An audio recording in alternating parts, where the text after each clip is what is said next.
The story begins with a man, standing atop a mountain of corpses. He asked Luo Wei why this had been done to him, remembering they were like brothers, who had fought together through life and death. Luo Wei reminded him of the beginning of the calamity. Monsters emerged from strange spatial rifts, sowing chaos everywhere over time.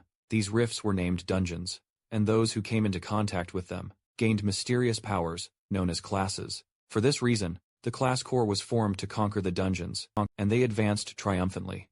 Luo Wei began to stare intently at the protagonist, revealing that this was precisely why he had to be eliminated. The man had become uncontrollable, powerful. Class users could easily disrupt the Empire's order, and he, having surpassed even the Triple S rank, was the most dangerous enemy of all. Supreme power had to remain in the hands of the royal family, as only then could the Empire remain stable. With eyes gleaming with rage, the protagonist questioned if this was an excuse to slaughter his family and comrades. With malice in his eyes, Luo Wei clarified that he was doing this for the stability of the Empire.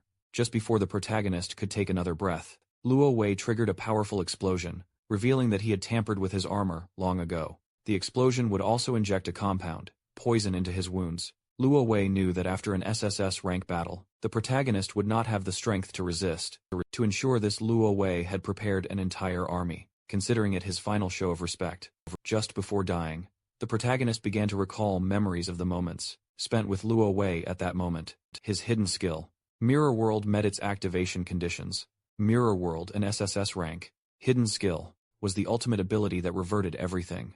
He lost his life, and his soul sank into a lake. Decades later, a pair of boys were torturing another boy, tying him to a tree and submerging his body in the lake. One of them punched him in the stomach and told his friend to dunk him again. As they tortured him, they couldn't help but mock him, deciding to keep him underwater longer, to teach him a lesson if he kept pretending. His expression seemed hilarious to them, and they planned to pull him out, only to beat him a few more times. The boy could no longer hold his breath. He didn't know why. He always had to be the one suffering. At that moment, the protagonist's soul began to awaken. A boy with glasses approached the bullies and told them to stop, as the other boy was going to die. One of the bullies turned around and, with an arrogant gaze, retorted that, if he was about to die, he should just heal himself, as that's what a Shantar was for, though he knew it wouldn't be much use. He then mentioned that the boy with glasses was a hypocrite, as he had been the one to lead them all to find him. Therefore, if the boy died, it would be his fault. The boy with glasses panicked, explaining that he only did it because they had forced him. This angered the bully, who prepared to hit him, but then something strange happened, and a powerful light began to emerge from the lake. The bullies started to flee the scene, screaming in terror about the appearance of a dungeon and the need to escape. And as a new dungeon was beyond their capabilities, the attention of the boy with glasses was fixed on the boy they were torturing.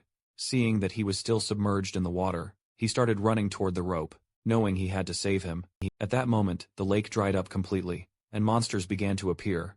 The boy with glasses started to untie the knots, and while he was distracted, one of the monsters lunged at him. But just then, the boy who was tied up grabbed him by the clothes and pulled him out of the attack's path. Then he extended his hand and used a skill called Glacial Impact. The system informed him that he had used Basic Heal on Minor Demon A, but the action had failed because the target's HP was already full. The boy with glasses panicked, not understanding why he was healing the monster. When the monster tried to attack again, he summoned a shield blocking the attack, just in the nick of time.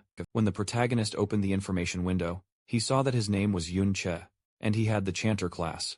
He realized he had used a healing spell, and that this was not his original body. Normally, when someone touched a dungeon, they would bind to the system and obtain a random starting class, which should be unchangeable. After that, they would grow and become stronger through the dungeon, gaining skills tied to their class. However, he had been a warrior who had reached the pinnacle. Back then, he had used a skill called Mirror World. After that, he was trapped in the Mirror World, until he heard the dying cry of that boy. He finally realized that he had been revived.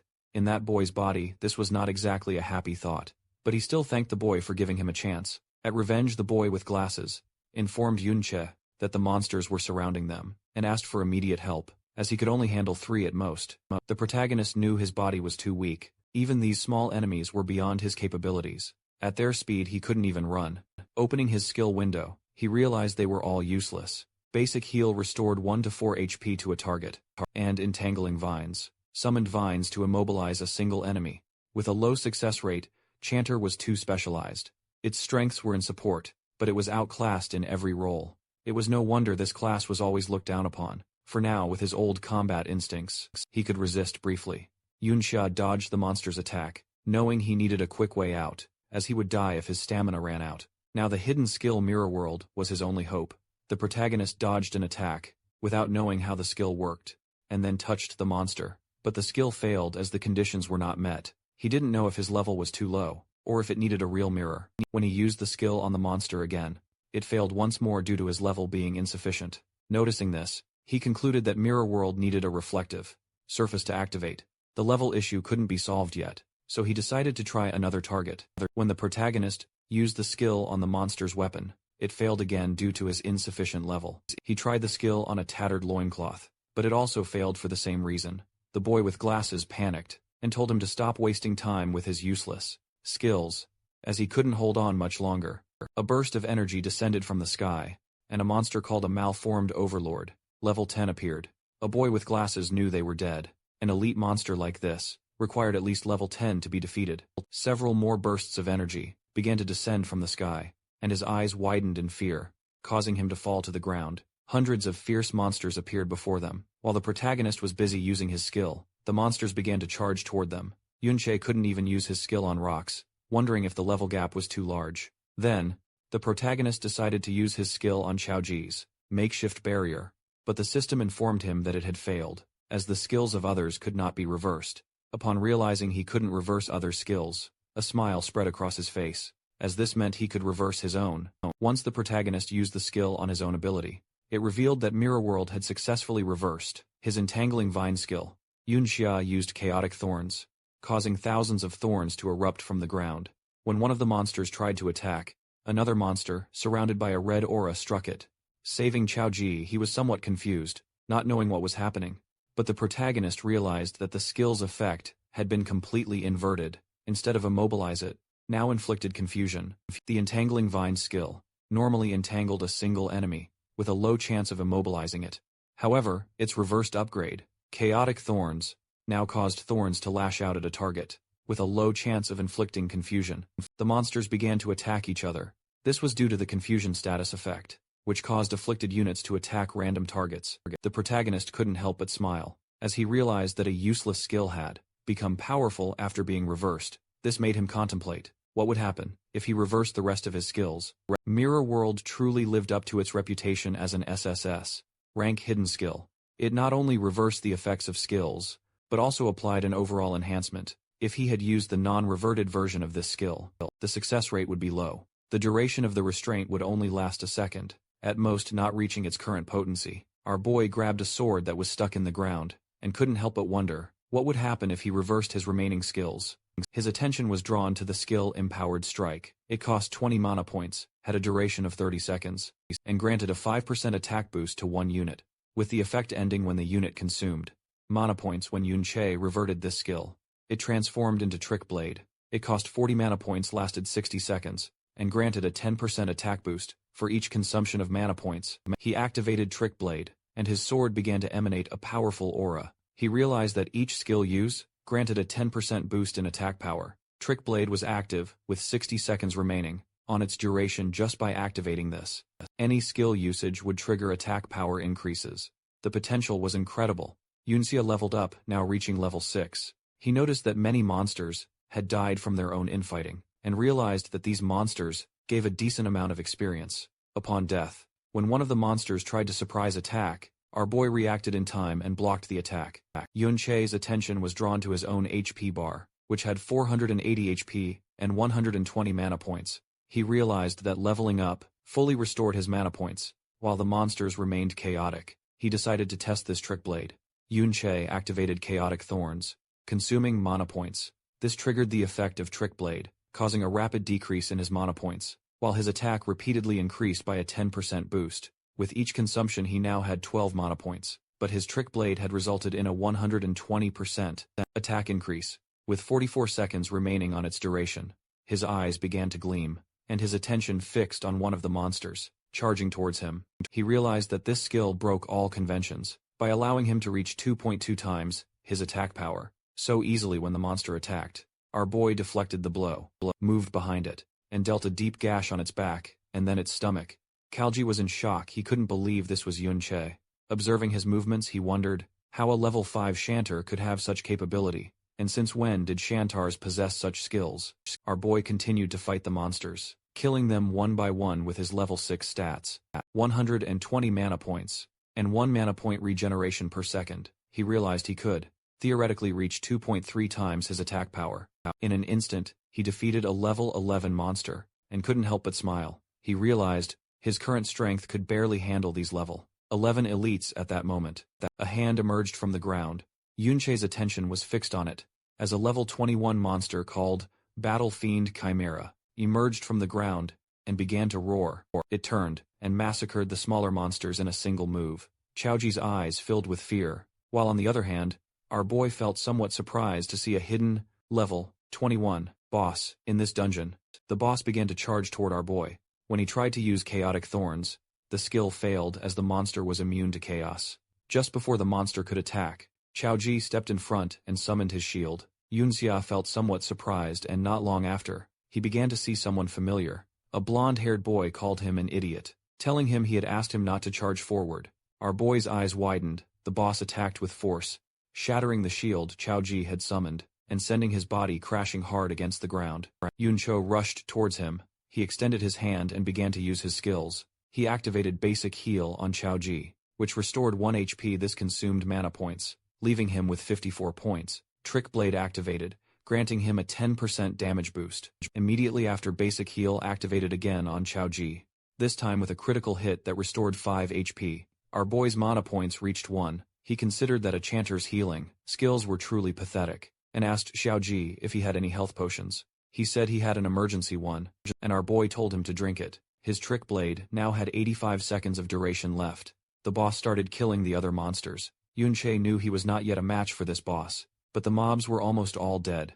He had a plan in mind, showing his blade. He asked Chaoju to hold on for a minute, as he was going to finish off the monsters, leaving him somewhat surprised.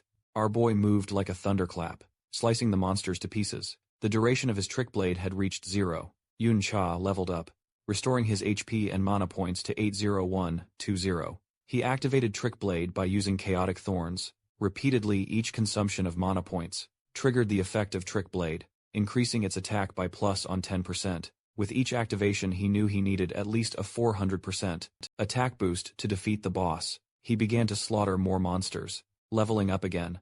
This restored his mana points to 110. He activated Chaotic Thorns, which granted him a 10% attack damage boost, and reduced his mana points to 1, 0, 1. He repeated the activation of Chaotic Thorns, gaining another 10% attack boost, as his mana points dropped to 92. He realized he had to cast Chaotic Thorns 40 times in 50 seconds, which meant he needed to reach level 10. Chaoji was in shock, unable to believe what his eyes were seeing. Yunche leveled up several times. The boss prepared to attack, but our boy began to glow. He was now level 12. His Trick Blade had a 510% boost, and a duration of 95 seconds, which was more than enough to face this boss. Yuncha moved like lightning, cutting off its arm, then appeared behind it and launched a chain of slashes, causing the monster terrible pain.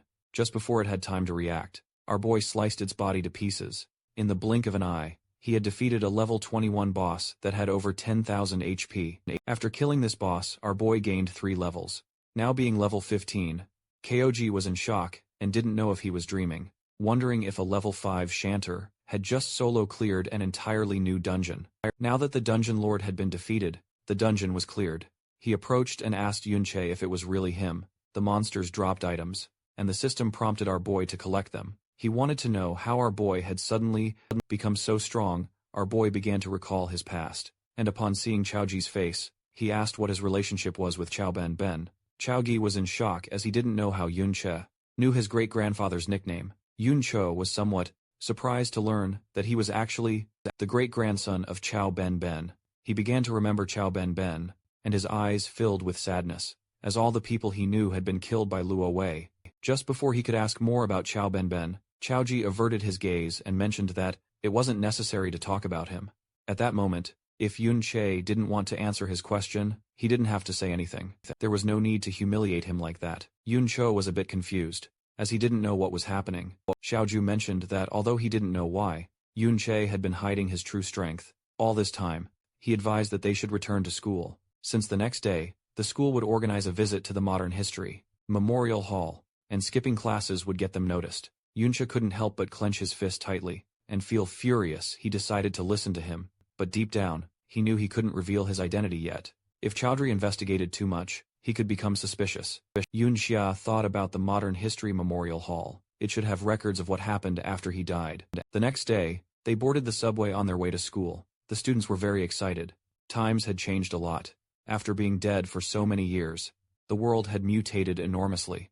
He couldn't believe they now used products. From the dungeons to power carriages, many things had appeared that he had never seen before. However, he had seen some of them in dungeons in the past. He opened his system inventory. He wondered if only items dropped by monsters could be taken out of a dungeon. He equipped the Chimera Bone Ring. It was a level 14 ring, formed from the rib of the dungeon lord, of flesh and bone, the battlefield Chimera.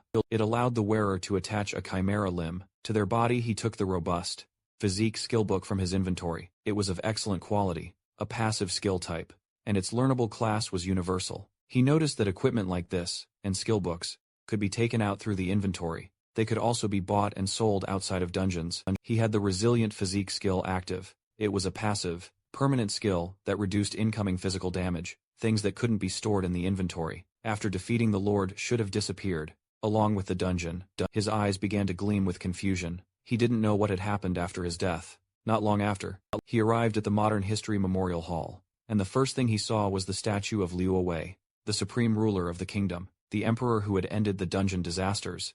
The teacher began to guide the students through the Modern History Memorial Hall. He explained that many students knew that this very place, more than 50 years ago, had been the battlefield of that famous rebellion. The teacher explained that back then, they were deeply afflicted by the dungeons. He added that, especially after the most terrifying triple S rank dungeon appeared, everyone lived in fear. King Liu Wei, personally, led the professional army on an expedition. Despite suffering heavy casualties, he finally conquered this terrifying dungeon. But just at that moment, he encountered a long-planned rebellion. Its mastermind, as everyone knew, was Yun Che. Yun Cho was the same man deeply trusted by the king, but who ultimately became an ungrateful traitor. Yun Cho couldn't help but feel furious. Seeing that this was what history had become, they were the ones who cleared the triple S rank dungeon and the ones who were ambushed. The teacher clenched his fist, mentioning that they couldn't imagine the pain of being betrayed under such circumstances, but their king overcame this sorrow, and fought with blood and courage. Finally, with the help of the hero Ding Kun, he successfully suppressed the rebellion. Yun Cha's eyes filled with curiosity. Upon hearing the name Ding Kun, he wondered if such a person existed. The bullies who had been torturing Yun Che in the lake appeared and felt somewhat confused to notice that they were still alive. They wondered how this was possible, since he and Xiaoju had been dragged into the newly formed dungeon. One of the bullies mentioned that the dungeon had been cleared. He thought that, for a new dungeon to be cleared so quickly, a master must have been nearby. According to him, they were incredibly lucky to have found that master. Our boy's attention fixed on them, realizing that they were the bastards who had been torturing the owner of his body. Everyone began to approach Ding Shui to find out what he was talking about. Reacting with total disbelief, they wondered if he had really encountered a new dungeon, and more shockingly, if he had survived a disaster within it. Ding Shu put his arm around Xiaoju's shoulder, and mentioned that he was quite lucky to have made it out alive. He began to whisper, revealing that they had almost dragged them into that dungeon that day, and demanded to know how they planned to settle this debt. Xiaoju panicked, making it clear that it was Ding Shu's fault. He threatened to report him, accusing him of almost causing his and Yun Che's deaths. Ding Shu grabbed Xiaoju by the head, questioning what was going through his mind, and realizing that he didn't seem to have any idea of the situation at all. Ding Shu asked Xiaoji to look at the statue in front of them, and observe his ancestor being trampled upon by the hero. He revealed that he was the traitor. Chaoan and Xiaoji was his descendant. Finally he asked if he really thought anyone would take his side. Ding Shu began to shout, saying that Xiaoju could insult him, but he could not insult his ancestor. Leaving poor Xiaoju in shock, everyone started to gather around, knowing that Ding Shu's grandfather was the hero. Ding Kun, upon hearing this, our boy's eyes began to gleam with rage. The students realized that the person next to them was Xiao Ji, the descendant of Chao En. To them, the descendant of a traitor, insulting a hero, was a sign of a world turned upside down. They recalled that his ancestor, Chao An, had slaughtered many people, and if the hero hadn't intervened, who knows how many more would have died. Ding Shu began to feign, making it clear that he didn't care what he said about him, behind his back, but he couldn't allow him to insult his ancestor. To his face the teacher approached Xiaoju, placed a hand on his shoulder, and asked him to apologize. He told him that as his teacher, he had always been fair, and reminded him that the hero had forgiven his family. In the past he concluded that, even if he didn't feel gratitude for this, he had no right to defame him. After saying this, the teacher left Dingshu, placed a hand on his head, and revealed that if he gave him a beating in public, people would only cheer him on. No one was going to help a vicious dog that was being beaten, and besides, Xiaoji was a particularly despised dog. He grabbed Xiaoji by the hair, and asked if he really believed that he, the descendant of a hero, could be wrong. He prepared to hit Xiaoji, but at that moment someone kicked him in the face, sending him to the ground. Xiaoji's eyes widened in surprise. It was Yun Che, his eyes glowing with rage. He questioned if the hero's family didn't have time to discipline their brats. The students started recording, wondering if it was really Yun Che. They commented that he seemed like a completely different person, and couldn't believe he had dared to strike Ding Shu. According to them, he was crazy, and some remembered he was only level 5, the weakest in his class, so they wondered what had happened to him, to make him dare to hit Ding Shu. He had no parents, and had always been too gloomy to have friends, so they thought he had lost his mind.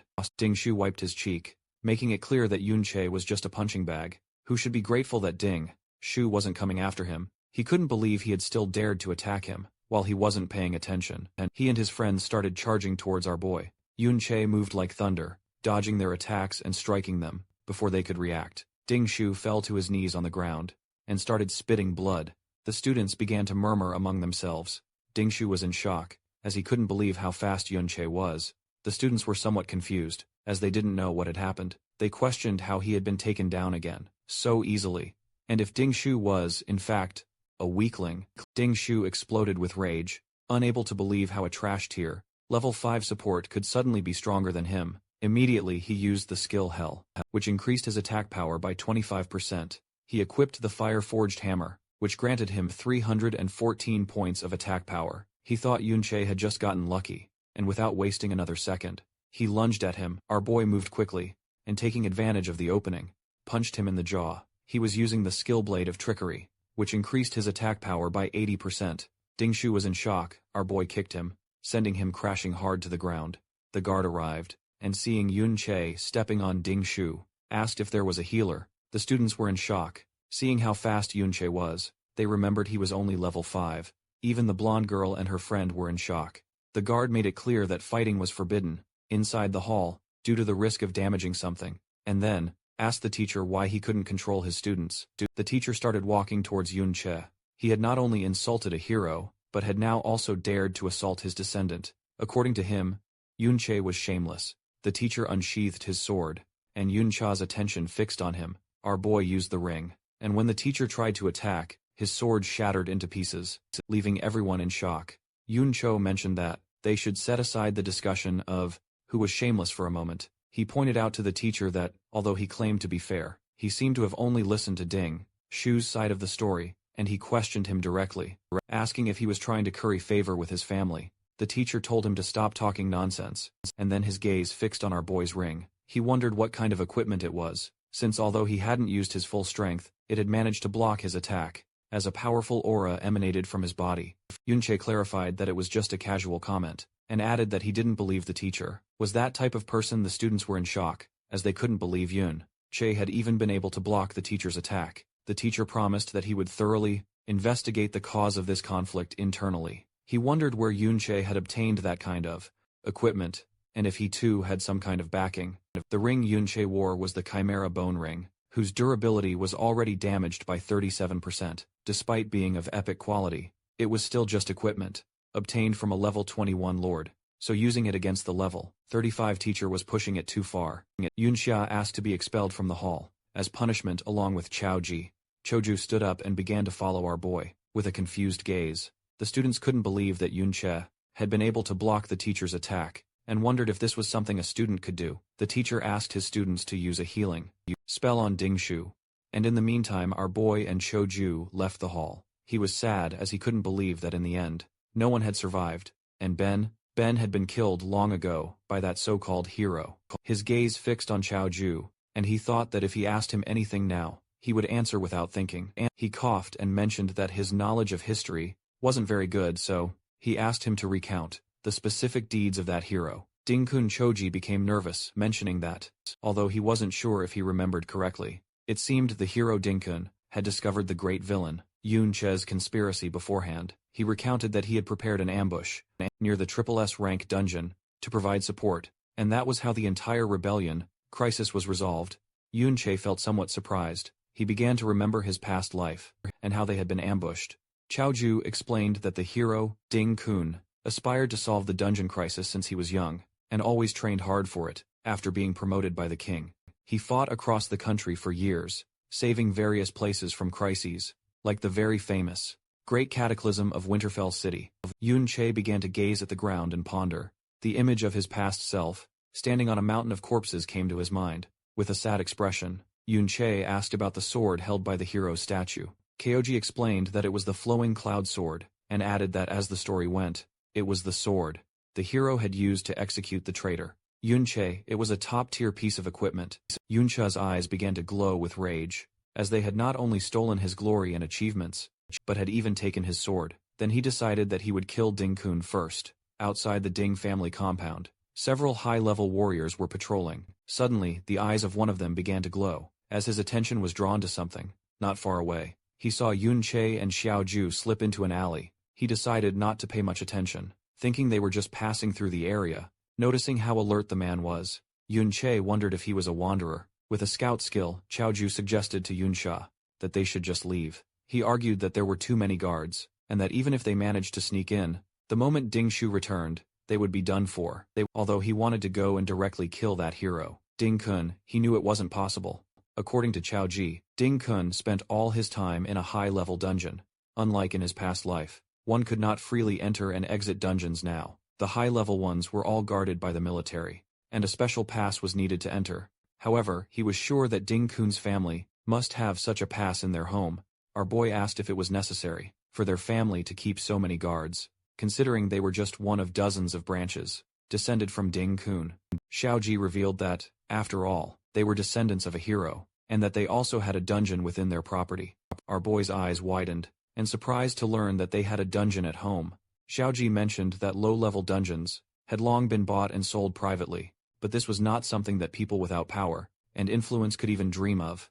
Ding Shu had guards with him all the time, so he could farm monsters and level up whenever he wanted. In contrast, ordinary students like them could only do so during the school's dungeon practicals, where they even had to fight over the monsters. Yunsha realized that this era had changed a lot, and questioned if this didn't mean that the richer and more powerful one was, the higher their level would be. Kyoji nodded, revealing that an ordinary person usually graduates from school between level 15 and 20, and since many no longer have access to dungeons, after that they remain stuck at that level. If one got a job related to dungeons, like a miner or a ranger in a national dungeon, they might reach a level close to 30 by middle age. In contrast, guards like those at Ding Shu's house could take advantage of their family's dungeon, allowing them to be around level 30. To reach a higher level, one generally had to be recruited by the army, or enter an official organization, such as a guild or a military academy. Through school assessments, only then could one access higher-level dungeons and reach higher levels.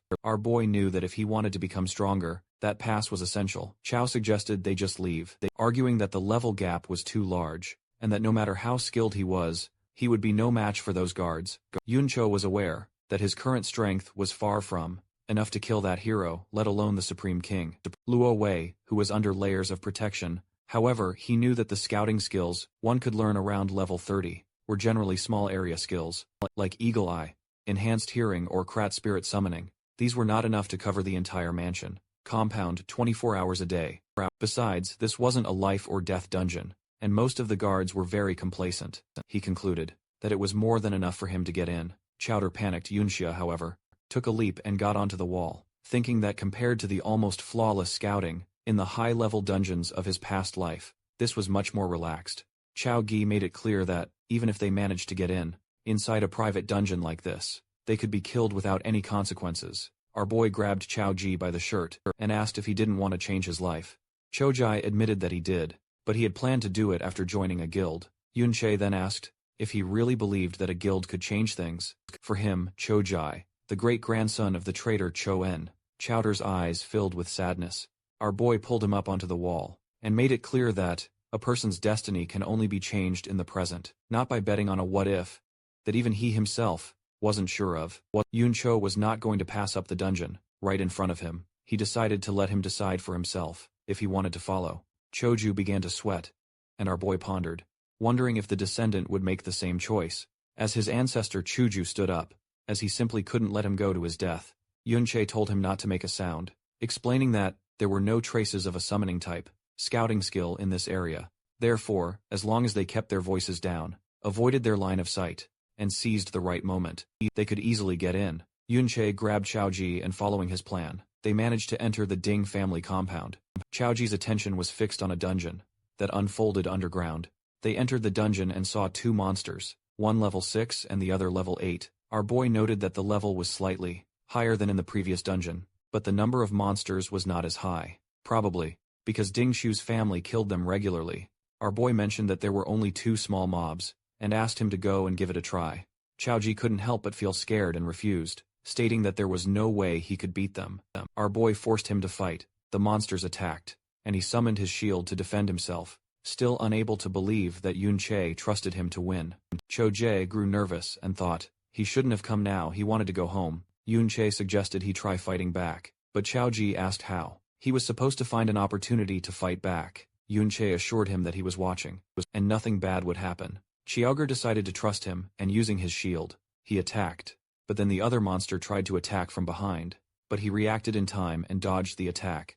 It was just as Yunche had thought. Chaoji's talent was actually quite good. The problem was that he was always timid, and panicked easily, so he only dared to defend. However, his subconscious judgment of spatial positioning was extremely accurate because of this. It always seemed like he was in a dangerous situation, but he didn't lose much health. Chaoju attacked the monster, but his shield shattered into pieces. Yunche moved like thunder, killing the monsters. Chaoju was somewhat surprised as he had leveled up. He was now level 7, our boy explained. That experience was distributed, according to contribution, and that if he didn't unbalance the monsters, he wouldn't get much EXP.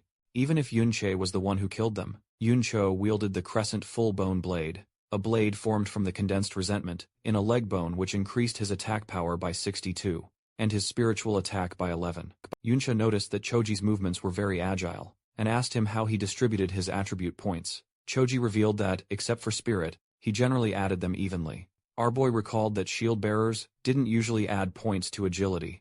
Chaodru explained that if he didn't, he found it difficult to find a party at school. He clarified that no one wanted to wait for a slow shield bearer, as by the time he arrived, the others would have already taken all the monsters. Yuncha led out a sigh and explained that he needed to have a long-term perspective. He clarified that advanced class promotions after level 60 had attribute requirements. He gave the example of the Bastion Fortress class, which required 60 stamina and 90 defense points, concluding that he couldn't just add points randomly.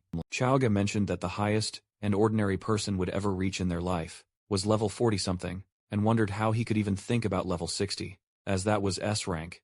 Our boy placed a hand on his shoulder, and with a smile, told him that from that moment on, he could start thinking about S rank, or things far beyond S rank.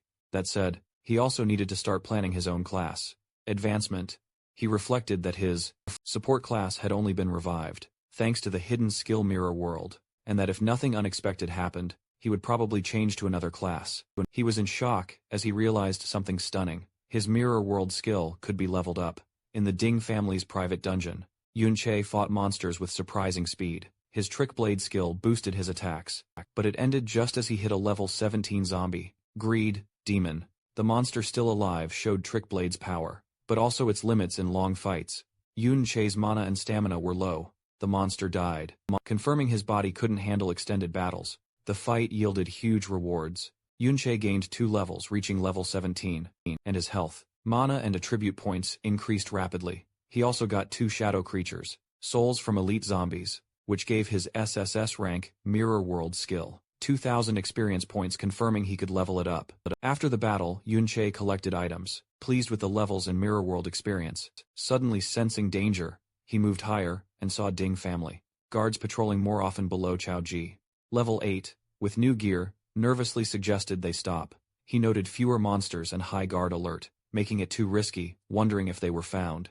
Yuncho agreed fighting now would be too hard, requiring constant guard watching and careful trick blade use. With his current power and increased security, the risk was too high. Yuncho looked at a new skill book, Brick Spell, which created mono bricks when reversed by Mirror World. It became Void Technique, making small objects intangible. He realized not all reversed skills were for combat. Some had subtle non-fighting uses. Yuncho checked his Mirror World skill. It needed 30% more experience to level up.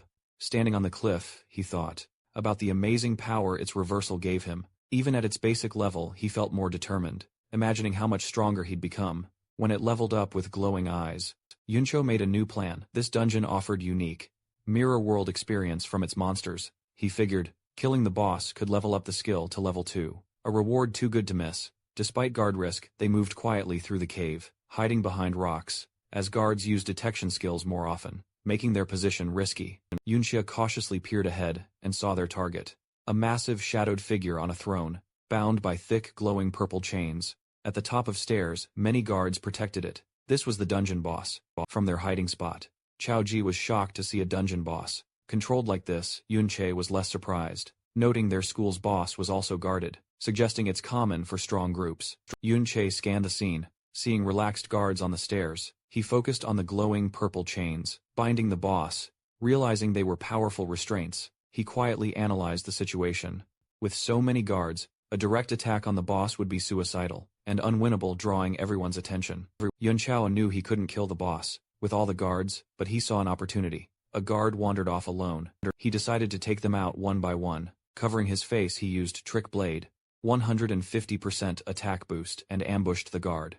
The ambush worked perfectly. The guard was instantly crippled and fell. As Chao Ji watched, Yun Che stood over him with a dark presence, telling him to talk, to get information. Terrified, the guard begged for his life, offering any information, admitting the Ding family didn't pay him enough to die for them. Yun Che listened, seeing this as his chance to ask about his main goal, infiltrating the compound. When Yun Che asked about the hero dungeon pass, the guard was shocked. He quickly said the old master had many in his study, and they weren't rare misunderstanding. The guard thought Yun Che was a hero grandpa fanatic. Frightened by Yun Che's silence, the guard swore he was truthful, saying he'd seen the old master take passes often. He warned that the passes were temporary samples. Without an insider, they'd be caught. Yun Cho wasn't bothered. He grabbed the guard's collar, telling him not to worry with a cold look. He ordered the guard to empty his inventory, showing his plan to steal from him and likely take his identity. Back at the Ding family compound, Yun Che kept questioning the guard, holding him by his shirt. Yun Che was disappointed by a single, mediocre skill book. The terrified guard swore it was all he had, explaining, the Ding family kept all valuable dungeon drops in their inner residence, leaving outer guards scraps. Yun Che learned Sunlight Baptism, a passive skill giving temporary defense. After healing, he used Mirror World to reverse it into Moonlight Blessing, a strong offensive skill, granting temporary attack boosts after healing. He noted this skill, like the dungeon passes, was in the inner residence. The guard pointed to the lavish Ding inner residence, explaining outer guards, like him, couldn't enter without a direct summons. He said security was extreme, except for Ding Shu. Everyone inside was over level 50 with top gear, making outer guards unneeded. Yunsha held the guard closer, asking if the pass was in the residence. The terrified guard confirmed it, adding the powerful family head.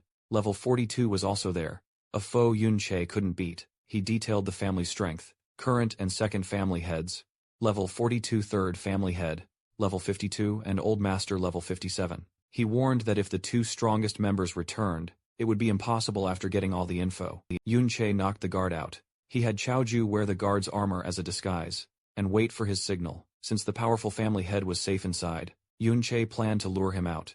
Instead of confronting him directly, back in the dungeon, Yun Che observed the boss. He understood the Ding family used high-level chains to keep the boss alive, creating a permanent private farming spot. He realized this system's security, relying on easily guarded chains, could be exploited. This was a big flaw.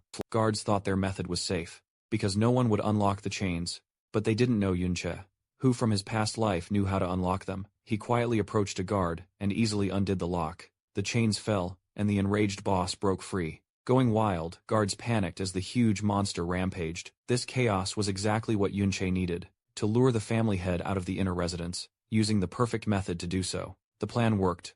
Alarms blared, as the level 42 family head rushed from the unguarded. inner residence, ordering immediate dungeon reinforcement, as he and his guards charged to handle the crisis. Yunche used the distraction to grab the powerful, level 60 combat chains that bound the boss. Holding the pulsing high-level gear, Yunche knew his plan succeeded. With the family head and elite guards busy, he and Chao Dru could easily enter the inner residence. As Yunche's plan opened the way, new people arrived. At the main entrance of the Ding family home, servants greeted the returning second master, Ding Hao level 42, and his son Ding Shu, who drove up in a fancy car. Ding Hao brushed off Ding Shu's recent loss to Yunche as a small mistake, but Ding Shu shot back that greeting his father wasn't why he was there. Ding Hao then opened the car door for a Miss Yunsha. Two young women stepped out, one with long blonde hair and her dark-haired friend, likely Yunsha. The mustached family head back from the dungeon. Mess waited at the top of the stairs, smiling. Suddenly his smile vanished, placed by confusion then anger. He roughly kicked a bowing servant out of his way, telling him not to block him. As the servant lay on the ground, the angry family head walked quickly towards Ding Hao, Ding Shu and their two female guests, clearly upset from the woods. Chao Ju, dressed as a guard, watched the scene at the house. Yun Che suddenly appeared behind him, surprising the boy. Xiao Ji said he was worried, noting that with the Ding family back, it wasn't a good time to sneak into the house. Yun Che calmly asked why he looked worried, and a surprised Chao Ju asked how he got there so fast. Yun Che explained that the creature he let loose was a dungeon lord. Even a level 31 was hard to catch alive, meaning it would keep the Ding family's main fighters busy for a long time. He said they wouldn't defeat the boss anytime soon, making it the perfect chance for them. With that settled, he asked Chao Ji what he had seen. Chao Chu looked back at the house sadly. He said the servant the family head had kicked was his youngest uncle, Chao Li, a level 17 man. Yun Cai listened, as Chao Chu told a dark part of their shared past. He said that when the old Yun Che rebelled, his family had already been killed. Choji added that, in a way, this saved them from the years of shame and pain that followed for the children of traitors. Like his own family hearing about the pain Yun Che's old friend's family had suffered because of lies about their past. Yun Che's face showed grim sadness and strong will.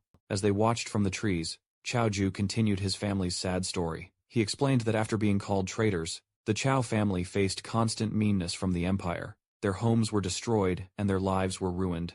It got worse. Under secret orders from the so-called hero, Ding Kun, who made sure the surviving Chao members were picked on and hurt, constantly beaten and broken, with no other choice to survive. The remaining Chao family members were forced to work for the very people who helped ruin them. The Ding family, now they live a poor life, always watching their masters' faces, bowing and scraping for scraps. Chaudhry admitted with shame that they are sometimes shown off as proof of the Ding family's power and kindness for forgiving the children of a traitor. He said his father's generation tried to fight back and change their fate, speaking out against the unfairness, but their effort ended badly. The stress broke his father, who went crazy, while his uncle Chao Li became completely obedient, acting like nothing more than the Ding family's dog. Heavy with this hopeless history, Chao Ju began to doubt his own actions, wondering if it was right to follow Yun Che into such a dangerous place. His doubt was cut short when Yun Che turned to him and said, firmly, that he needed to go to the inner residence. Panicked, Chowder tried to stop him, quickly reminding him that Ding Shu's father, a fully equipped level 42 fighter, was inside. He warned Yun Che that if he was found, he would surely die. Yun Che wasn't scared by the danger. He explained his belief that in this time, where powerful people control, who can use power and dungeons, one can't hope to change their life. Without taking chances, he looked at Chaoji, adding that some things will never get done if one worries and waits too much. Finally, Yunsha gave him a clear choice. He told Chaoji he could help him change his fate, but Choji had to decide to act first. Yun Che made his own plans clear. He would fight back, but he wouldn't make Choji follow him. Even with Yun Che's strong will, Chao Dru was still very scared and doubtful. He argued that the Ding family was a huge power that ruled the world, asking how the two of them could possibly fight such a big force. Uncle turned away from him, looking at the distant inner residence. As he started walking forward, he told the stunned Chao Ju that his goal was much bigger than just taking down one family. The real enemy he planned to fight, he said, was the entire empire itself. Meanwhile, inside the quiet inner residence, as Ding Hao relaxed on a couch served by a maid, he wondered how the dungeon lord had broken free from its strong chains. Seeing him, the blonde girl with Ding Shu politely asked her uncle if it was a bad time, offering to visit another day because of the emergency. Ding Hao quickly waved away her worries, saying his older brother, the family head, could handle it. He promised her that a simple, dungeon problem was far less important than her visit. He continued smiling, explaining that when his powerful father, the old master, and his third brother heard she was coming, they had already started heading back to the house to meet her also. He said they had already contacted Hero Grandpa, who was very excited to meet her, making it clear that handling the situation would be very easy. From a hidden spot on a balcony, Yunche heard everything. His attention sharpened at Hero Grandpa, knowing they meant the so-called Hero Ding Kun. His mind raced, connecting this new info with what he'd learned from the captured guard. To enter the hero's dungeon, one needed both a pass and someone to go with them. He looked at the guests, seeing how respectfully Yunsha was treated, and realized her status must be very high. Then an important detail hit him. Her name was Yunsha, sharing the same last name as his current self. He wondered if this was just a coincidence. For now he pushed the thought aside. He focused his gaze, deciding to concentrate on his immediate goal, getting the dungeon pass as he watched. Yunsha stood silently, her face unreadable, a figure of mystery and importance. With the Ding family's main fighters busy, Yunsha used the chance to sneak into the inner residence. He moved silently through the rich hallways, slipping past two maids talking, and using the shadows to hide. He went through the richly decorated halls, moving deeper into the mansion towards his goal. Meanwhile, outside the dungeon, the problem was solved. The family head, Ding E level 42, and his forces, stood before the now defeated dungeon lord. Ding E looked at the situation, deciding the creature had been let loose on purpose. He was bothered though, because they couldn't find who did it. He figured that taking such a big risk couldn't have been just for one piece of good equipment. Like the chains determined to protect his home, he ordered his guards to surround the inner residence. First, his main concern was his important guest. He couldn't let anything scare the young lady. Inside the study, Yunche started his search. He went to the desk the guard had told him about, but was at first annoyed to find the drawers empty.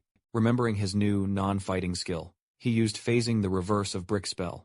This let his hand go through the solid wood of the desk, showing a hidden spot inside. He found a drawer full of books and journals. He pulled out the items, his eyes first landing on what looked like a diary. Pushing it aside, he found the real prize, a collection of high-quality fancy skill books. One was for a strong support skill, Slowing Aura, which could slow all enemies in a wide area. He had found the family's secret stash. The entrance to the Ding family's inner residence was now full of guards hiding in the nearby woods. Choju watched in terror, wondering why all the guards had come, and fearing they had been found. His panic grew as more guards arrived, and he realized the situation was too risky. He worried that if Yunche didn't get out right away, he would be caught.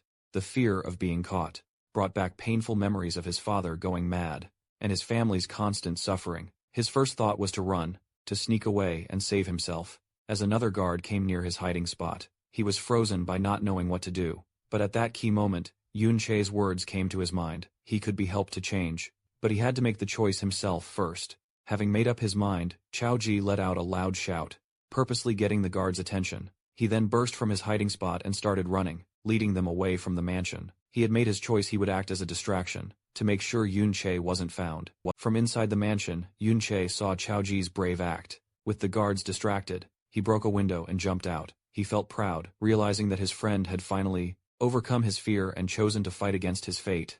To help Chaudhry escape, Yunsha created an even bigger distraction. He landed among the guards, taunting them by saying he had stolen the chains and skill books, daring them to come and get them angry. The guards immediately left their positions and chased him as he ran.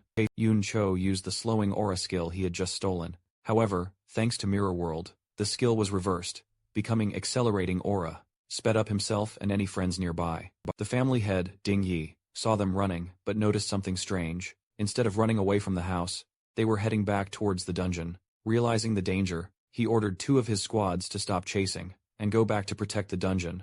Lord Xiaoji, now running beside Yunqi, was totally confused. He asked why Yunqi was leading everyone in the wrong direction, back towards danger. Yunqi explained his big plan. He knew that, with so many guards drawn out to chase them, the remaining forces must have already defeated the wild dungeon lord to control the powerful boss. They would have had a huge fight. This meant the lord's health was now at its very lowest point, making it weak. Yunche checked the status of his ultimate skill, Mirror World. Seeing how close it was to getting stronger, with his eyes glowing purple, he knew what he had to do. Killing the weakened dungeon lord now would give him the final push. He needed to make his most powerful ability stronger. A tense quiet settled in the Ding family's lavish sitting room. The blonde girl sipping tea politely told Ding how her host, he could attend to the outdoor commotion. Smiling confidently, Ding Hao, the second patriarch, dismissed it as a small thief, assuring his guest, his brother, Ding Yi, would handle it easily. But it was far from easy in the dungeon. Grand Patriarch Ding Yi furiously tried to regain control. He yelled at a guard for being slow, and ordered him to go directly after the rampaging overlord. Seeing Yun Che zip past, Ding Yi commanded his fastest units, rogues and archers, to abandon the boss and pursue the intruder at all costs. Their efforts failed. Yun Che moved with incredible speed, leaving them behind. He knew his advantage. He'd put half his attribute points into agility, combined with his reversed acceleration skills. He was so fast that only specialized, level 30, rogues or archers stood any chance of keeping up. He easily reached the main chamber, where the skeletal overlord was surrounded. The beast was heavily wounded and crippled, with guards struggling to cast a sealing spell. Yun Che saw his plan worked perfectly. The boss was now at its weakest. With a surge of purple energy, he prepared to deliver one decisive blow to finish the weakened dungeon lord.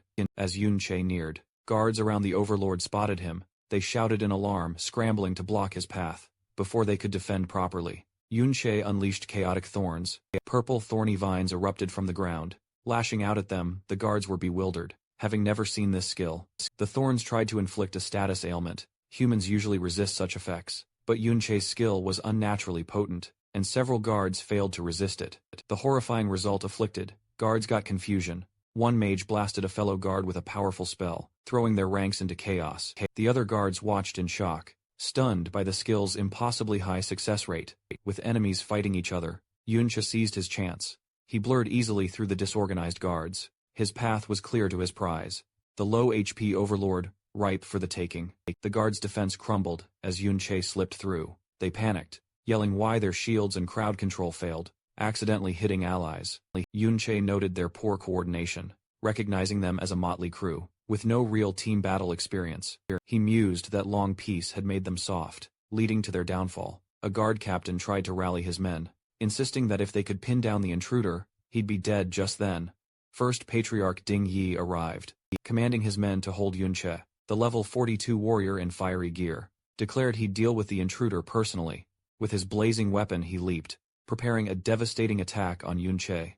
Yun Che watched the Patriarch's approach, readying himself with a dismissive sound. He decided to face the attack head-on. He pulled out the level 60 combat chains he'd stolen, though too low level to fully equip. He knew their immense durability remained. As Ding Yi's fiery attack descended, Yun Che used the chains as a makeshift shield, successfully blocking the powerful blast's full force. Yun Che cleverly turned Ding Yi's powerful attack to his advantage. Instead of just blocking the fiery blast, he used its immense impact to propel himself backwards, like a cannonball shattering the magical seal. Guards tried to maintain around their boss. He landed perfectly before the crippled dungeon lord. With a final taunt, he cheekily thanked the enraged patriarch for the ride. Before guards reacted, Yun Che declared he'd steal the overlord's experience. He unleashed a powerful finishing blow, striking the weakened beast and ending its life. The payoff was immediate and huge. Yun Che gained a staggering 3 levels, instantly jumping to level 20, and receiving 9 new attribute points. Most importantly, the dungeon lord's massive experience maxed out. His hidden skill, Mirror World, a system notification confirmed the skill was upgraded, finally reaching the coveted level 2. Seething with rage after his kill was stolen first, Patriarch Ding Yi screamed in fury, and charged Yun Che with his fiery axe. Following his lead, the remaining guards rushed forward, determined to capture the audacious intruder, who stood calmly before the massive dungeon lord corpse. But Yun Che was unafraid. He focused on his spoils. The new power, his ultimate skill, gained at level 2. As Ding Yi's powerful attack was about to connect, it passed harmlessly through a shimmering image of Yun Che, who then vanished. The guard stopped, confused by his sudden disappearance. Yun Che found himself in a completely new place. The world had transformed into a silent, crystal blue-green version of the dungeon. He activated a new ability of his hidden skill, Mirror World. In this strange dimension, he saw ghostly, clear versions of Dingy and other guards. Unaware of his presence, a timer showed. His mirror walk would last almost 30 minutes. He realized with excitement that he could now enter the very world. Inside the mirror, inside the strange blue-green world, Yun Che started to use his new power. He saw that everything was a perfect mirror image of the real world. Flipped left to right at first, he thought. The ghostly shapes of the guards were just tricks, as his hand went right through one. But when he touched the crystal-like ground, he found it was solid. Realizing this place was more than just a trick, his exploration led to an amazing find. He picked up a solid crystal piece from the ground, and a message told him he had a mirror shard that, importantly, could be taken out of this world and into the real one. This was a big deal for Yunche. He understood that with his mirror world skill, now at level 2, he could bring real objects from this other world into his own. Wondering what else had changed with the skills upgrade, he checked his system screen. He saw a completely different list of skills, showing many powerful reversed abilities, like invisibility and force field cage, but most of them were marked not activated, which confused him. A message quickly explained that these skills were for base skills, not yet learned. He then understood the full power of his new ability. The list showed the reversed forms of all skills he could learn. He now knew that to use any of these strong abilities, he first needed to find and learn their normal versions. In reality, the skill reversal he used at level 1 was just a simple, basic part of his ability's true power. As he looked through the exciting list of future powers, he realized this changed everything. He could now pick strong skill pairs and plan his whole class path ahead of time, knowing exactly what powerful, reversed forms he would get. As Yunche was thinking about his new skills' full potential, he suddenly felt something behind him. Turning, he saw a faint blue-green human shape, floating aimlessly in the crystal air. He wondered if it was a soul, like how he was stuck before he came back to life. The idea interested him, and he asked if other souls were also in this strange world. Without warning, the calm soul flashed with green energy, turning into a screaming, bone-like undead creature that lunged at him. Surprised, Yunche pulled out his glowing blade and got ready to fight. He met the creature's attack and with one swing, easily smashed the undead being, noting it didn't seem very strong. Just as he finished the creature, a new message popped up, getting his attention. The system offered him an undead contract. Explained, he could make a deal with the soul he had just beaten, letting it leave the mirror world and fight for him in the real world. The contract also said the soul's highest level would always be the same as his, and he could have 20 such contracts. This unexpected event made Yunche think about what this new power could do. Yunche thought about what his new power meant. He now understood that, after beating an undead creature in the mirror world, he could make a deal with its soul and bring it out into reality. As a powerful fighter, holding the mirror shard he had made real, he knew his ability wasn't just for things like stones. Level 2 upgrade to mirror world was a real game changer, letting him bring not only items, but also an army of undead from the mirror world into the real one. Looking at the huge crystal landscape, full of possibilities, he found the idea interesting. Back in the real world, things were messy.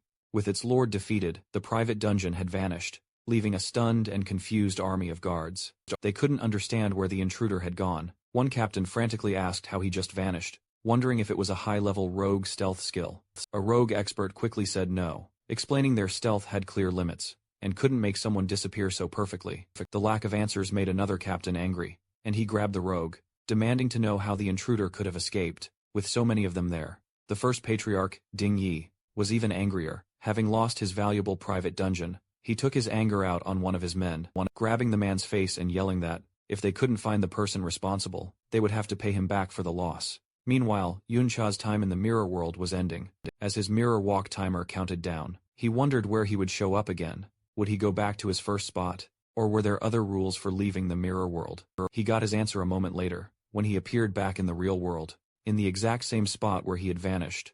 The angry Ding Yi spotted him right away, and without thinking roared for his men to get him. Facing the new attack from the Ding family's fighters, Yunche stayed perfectly calm. He held up a hand, a swirling green light glowing in it, as he told them not to be so fast. He said that after being ganged up on for so long, it was time for him to do the same. With that, he used the power he had just gained from the mirror world. A flood of spooky skeletal warriors burst out, forming a scary, undead army that rushed towards the shocked guards. The guards reacted with pure terror, their attacks slowing, as they questioned what these ghost-like figures were, wondering if they were actual ghosts. The first patriarch, Ding Yi, tried to calm the growing fear. He yelled at his men not to panic, and said the creatures were just undead monsters he had seen many times before. One of the guards fought a skeletal warrior, getting ready for a tough fight. However, he was surprised to see a health bar appear. Above the creature, it was an undead skeleton warrior, and it was only level 20, the same as Yunche. Despite this, the fear was strong.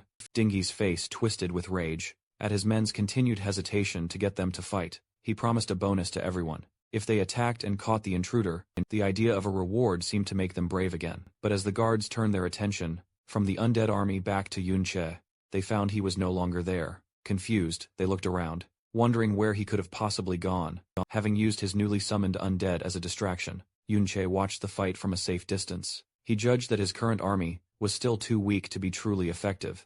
He knew that, if he could find and make deals with stronger souls, the disorganized guards would have been no match for him. However, he was limited by what he could find. He had already made deals with the 20 strongest souls, available in the small area he had explored, within the mirror world also. He found that his exploration of the mirror world wasn't endless. He had hit a wall that kept him within 200 meters of where he entered. This made him realize that to find better undead, he would need to enter the mirror world from different places in the future. His planning was cut short when he saw that his friend, Chaoji, who had been acting as a distraction, had been found hiding in the woods. One of the guards sneered at the disguised boy, teasing him about the reward he would get for catching him. Without hesitation, Yunche leaped from the shadows, quickly and precisely, striking down the guards threatening his friend. With their path clear, he grabbed the stunned Xiaoji and told him they were leaving. Looking at the mess he had created with his undead army, keeping the rest of the guards busy, Yunche decided their job was done. It was time to go back, get away from the danger, and properly check all the new things he had gained from his bold raid. As Yunche and Chaoju escaped, the remaining Ding family guards fought the undead army. The guards fiercely attacked the skeletal warriors, breaking their bones. A guard leader noted the creatures weren't very strong, but their relief was short-lived. To their horror, a defeated skeleton would instantly reform unharmed. They kept fighting, only for skeletons to revive endlessly, just as the guard spirits were breaking. Ding Ge, the strong level 52 third head of the Ding family, appeared calmly smoking. He realized the skeletons were summoned creatures, and that reviving them used their summoner's magic. With a confident smile he concluded, they just needed to kill them, until their master ran out of energy. Sometime after the chaotic attack, the old master, the powerful head of the family with a long white beard, returned. He immediately asked if their important guest, Miss Yunsha, had left inside. His son Ding Hao bowed respectfully, apologizing for failing to keep her there. He explained, the intruder was unbelievably bold, causing a commotion by shouting, and even breaking a window, which scared their guest away. The old master, the formidable level 57 Ding Dan, son of hero Ding Kun, was furious. He yelled at his son for the complete security failure, enraged that an intruder got in and escaped without being identified. Ding Hao bowed his head in shame, taking full blame. However, Ding Hao offered good news. Despite the chaos, Miss Yunsha agreed to go to the hero's dungeon, meaning his grandfather, Hero Ding Kun's matter was not ruined. This didn't calm the angry patriarch. Ding Dan swore they'd kill the culprits without mercy. He then impatiently ordered his son to quickly check what else was stolen, safely away from the chaos. Yunche reviewed his gains. He looked at the temporary dungeon access permit he stole, which had Chaoji's name. He had the pass, his main goal, but still needed an escort for the hero's dungeon. He decided not to rush this problem. He assessed his other gains from the Ding family house raid. It was very profitable, raising his level to 20. His powerful Chimera bone ring was almost destroyed from blocking an attack, but he'd stolen over 10 valuable skill books. He saw one book had chant skills, all support types. He learned Battlesong Chant, which boosted critical hit rate and damage, but lowered defense. He immediately considered its reversed form, Shield Song Chant, which would do the opposite. He excitedly realized, by learning and reversing these support skills, he could greatly boost his stats. With these boosts, and a new passive skill that increased his strength, he knew he could crush any same level opponent with pure stats. Besides skill books, the Dungeon Lord dropped a rare level 30 item, Corrupted Knight's Armor, which would be useful later. But most importantly, above all the levels, skills and equipment, he had finally leveled up his hidden skill, Mirror World, to level 2. Thinking about his new abilities, Yunche admitted his necromantic summons greatly increased his combat power, but he knew it wasn't enough. Recalling the hero Ding Kun's statue, he judged his enemy was at least an S-rank berserker to have any chance of killing him. Yunche figured he'd need to reach level 50 or higher, and more importantly, find and contract an S-rank necromantic spirit. Later, safe from the Ding compound, a still shaken Chaoji nervously asked Yunche if they wouldn't be followed. Yunche calmly said they'd lost their pursuers and were safe, since their faces weren't seen. Still, Choji was uneasy, and Yunche noted how hard the experience must have been for him. Seeing his current undead army was too weak, Yunche decided his next step. He asked Chaoji if there were any nearby dungeons where a powerful person had died. When Chaoji looked confused, Yuncha explained he needed a higher level dungeon to level up faster, adding, the powerful person was for something he'd find out later. After a moment Chaoji confirmed there was such a place. However, he hesitated. Worried, he revealed it was the school's private dungeon, and they couldn't sneak in. The information made Yunche pause, thinking about a controlled, heavily guarded dungeon. But he didn't waver. He simply decided if normal entry was impossible, he'd use special methods to get what he wanted. As part of his special methods, to enter the school's private dungeon, Yunche met his class teacher. He gave the teacher a valuable, rare purple quality skill book for his wanderer class, stolen from the Ding family. The bribe worked. The teacher, now believing Yunche had powerful backing, became more helpful. He admitted dungeon access was usually fixed, and he couldn't easily change things. However, he explained a loophole. The dungeon was open for graduating students, while Yunche wasn't normally qualified. A teacher could recommend an outstanding student. Convinced of Yunche's outstanding potential, he promised to get him a spot. The plan succeeded. Yunche joined students, entering the school's valiant dungeon. Other students were determined, or flattering. One grimly noted, it might be his last chance to level up, while another thanked the hero. As Yunchi walked past the glowing portal, he felt a strange unease, sensing something was wrong with this dungeon. The teacher enthusiastically explained, it was where the hero once fought, and traces of his power might remain inside. Nearby, Chaoju listened grimly. He horrifyingly realized the valiant dungeon was where, according to the Empire's fake history, hero Ding Kun valiantly killed his great-grandfather, traitor Chao En. Knowing the dark truth, Chaoju hesitated. He struggled, wondering if he should tell Yunche what he knew about the dungeon, its true history. As students gathered at the dungeon entrance, the teacher gave a final warning. It was a high-level dungeon, and they must be careful within their limits. He then singled out a red-haired student in armor, Little Z, telling him to look after Yunche and Chaoji. Little Z was clearly annoyed, complaining he couldn't focus on leveling up. If he had to babysit another student, pushed him forward, telling him to stop complaining as the dungeon was open, grumbling about why younger students were allowed. Little Z entered the dungeon with the others. He condescendingly ordered Yunche and Xiaoji to stay back and not cause trouble, threatening to abandon them if they were a burden. As the group went into the vast purple-lit interior, Yunche silently assessed his surroundings. He noted it was supposed to be a level 2040 dungeon. However, his instincts from his past life screamed something was wrong. A deep unease washed over him, as he felt a profound danger that didn't fit a dungeon of this supposed difficulty. As students went deeper into the glowing purple, valiant dungeon, Yunche saw Yun Yin and her blonde friend, Yun Sha inside. He wondered how they, as younger students, were allowed. Little Z, assigned to watch Yunche, also saw the girls, and pointed them out to another armored student. This student immediately dreamed of escorting the attractive girls. His fantasy was cut short by a taller, serious student in a helmet who smacked him, telling him to stop dreaming. This student revealed Yun Yin and Yun Sha were much stronger, both over level 30. He scoffed that they should be asking the girls for help, and the daydreaming student wasn't good enough for them. Embarrassed, the student muttered. He was just talking as the older students talked. The daydreaming boy watched Yun Sha and Yun Yin. To his and his friend's surprise, the two high-level younger students ignored them and walked directly towards Yunche and Chaoju. Yun Chao watched them approach, confused. He recognized Yun Chao as the high-status guest from the Ding family's house. Her direct approach made him suspicious. He wondered if she knew the original owner of his body, or if she was confronting him. For Ding Shu, whom he'd publicly embarrassed, Yun Chao's approach was direct and friendly. Smiling confidently, she told Yunche she saw him at the memorial hall, and complimented his fighting skills, adding his voice was unique. Yunche wasn't sure what she wanted, thinking she was just making small talk. However, Yun Sha's eyes glowed gold as she leaned closer, revealing she recognized his voice from the shattering glass during his escape from the Ding family residence. This stunned Yunche. He realized, alarmed, that this powerful girl had identified him as the intruder. Just from 2 sentences, he shouted, having made her point. Yun Sha's clothes changed to white, mage-like combat gear. Yun Yin did the same, putting on a dark green energy outfit. Yun Sha then told a still surprised Yunche they'd explore the dungeon first, then walked away with her friend. As they walked off, Yunche processed the encounter carefully. He understood she recognized him as the intruder, but chose not to expose him publicly, subtly delivering the message. This made him wonder if it was a warning. He considered the dangerous possibility that Ding Shui also recognized his voice from their earlier fight. However, Yunche decided not to worry for now. He was confident that, as long as the Ding family didn't act immediately, his fast leveling speed would soon make him strong enough for any threat they posed. Seeing her act as friendly, he decided to offer a warning back. He called out, advising them to be careful. As his instincts told him, the dungeon felt strangely dangerous. Yunsha stopped and seemed to agree. Telling her friend the place felt odd, she reflected that, given her high level, the dungeon shouldn't feel so unsettling.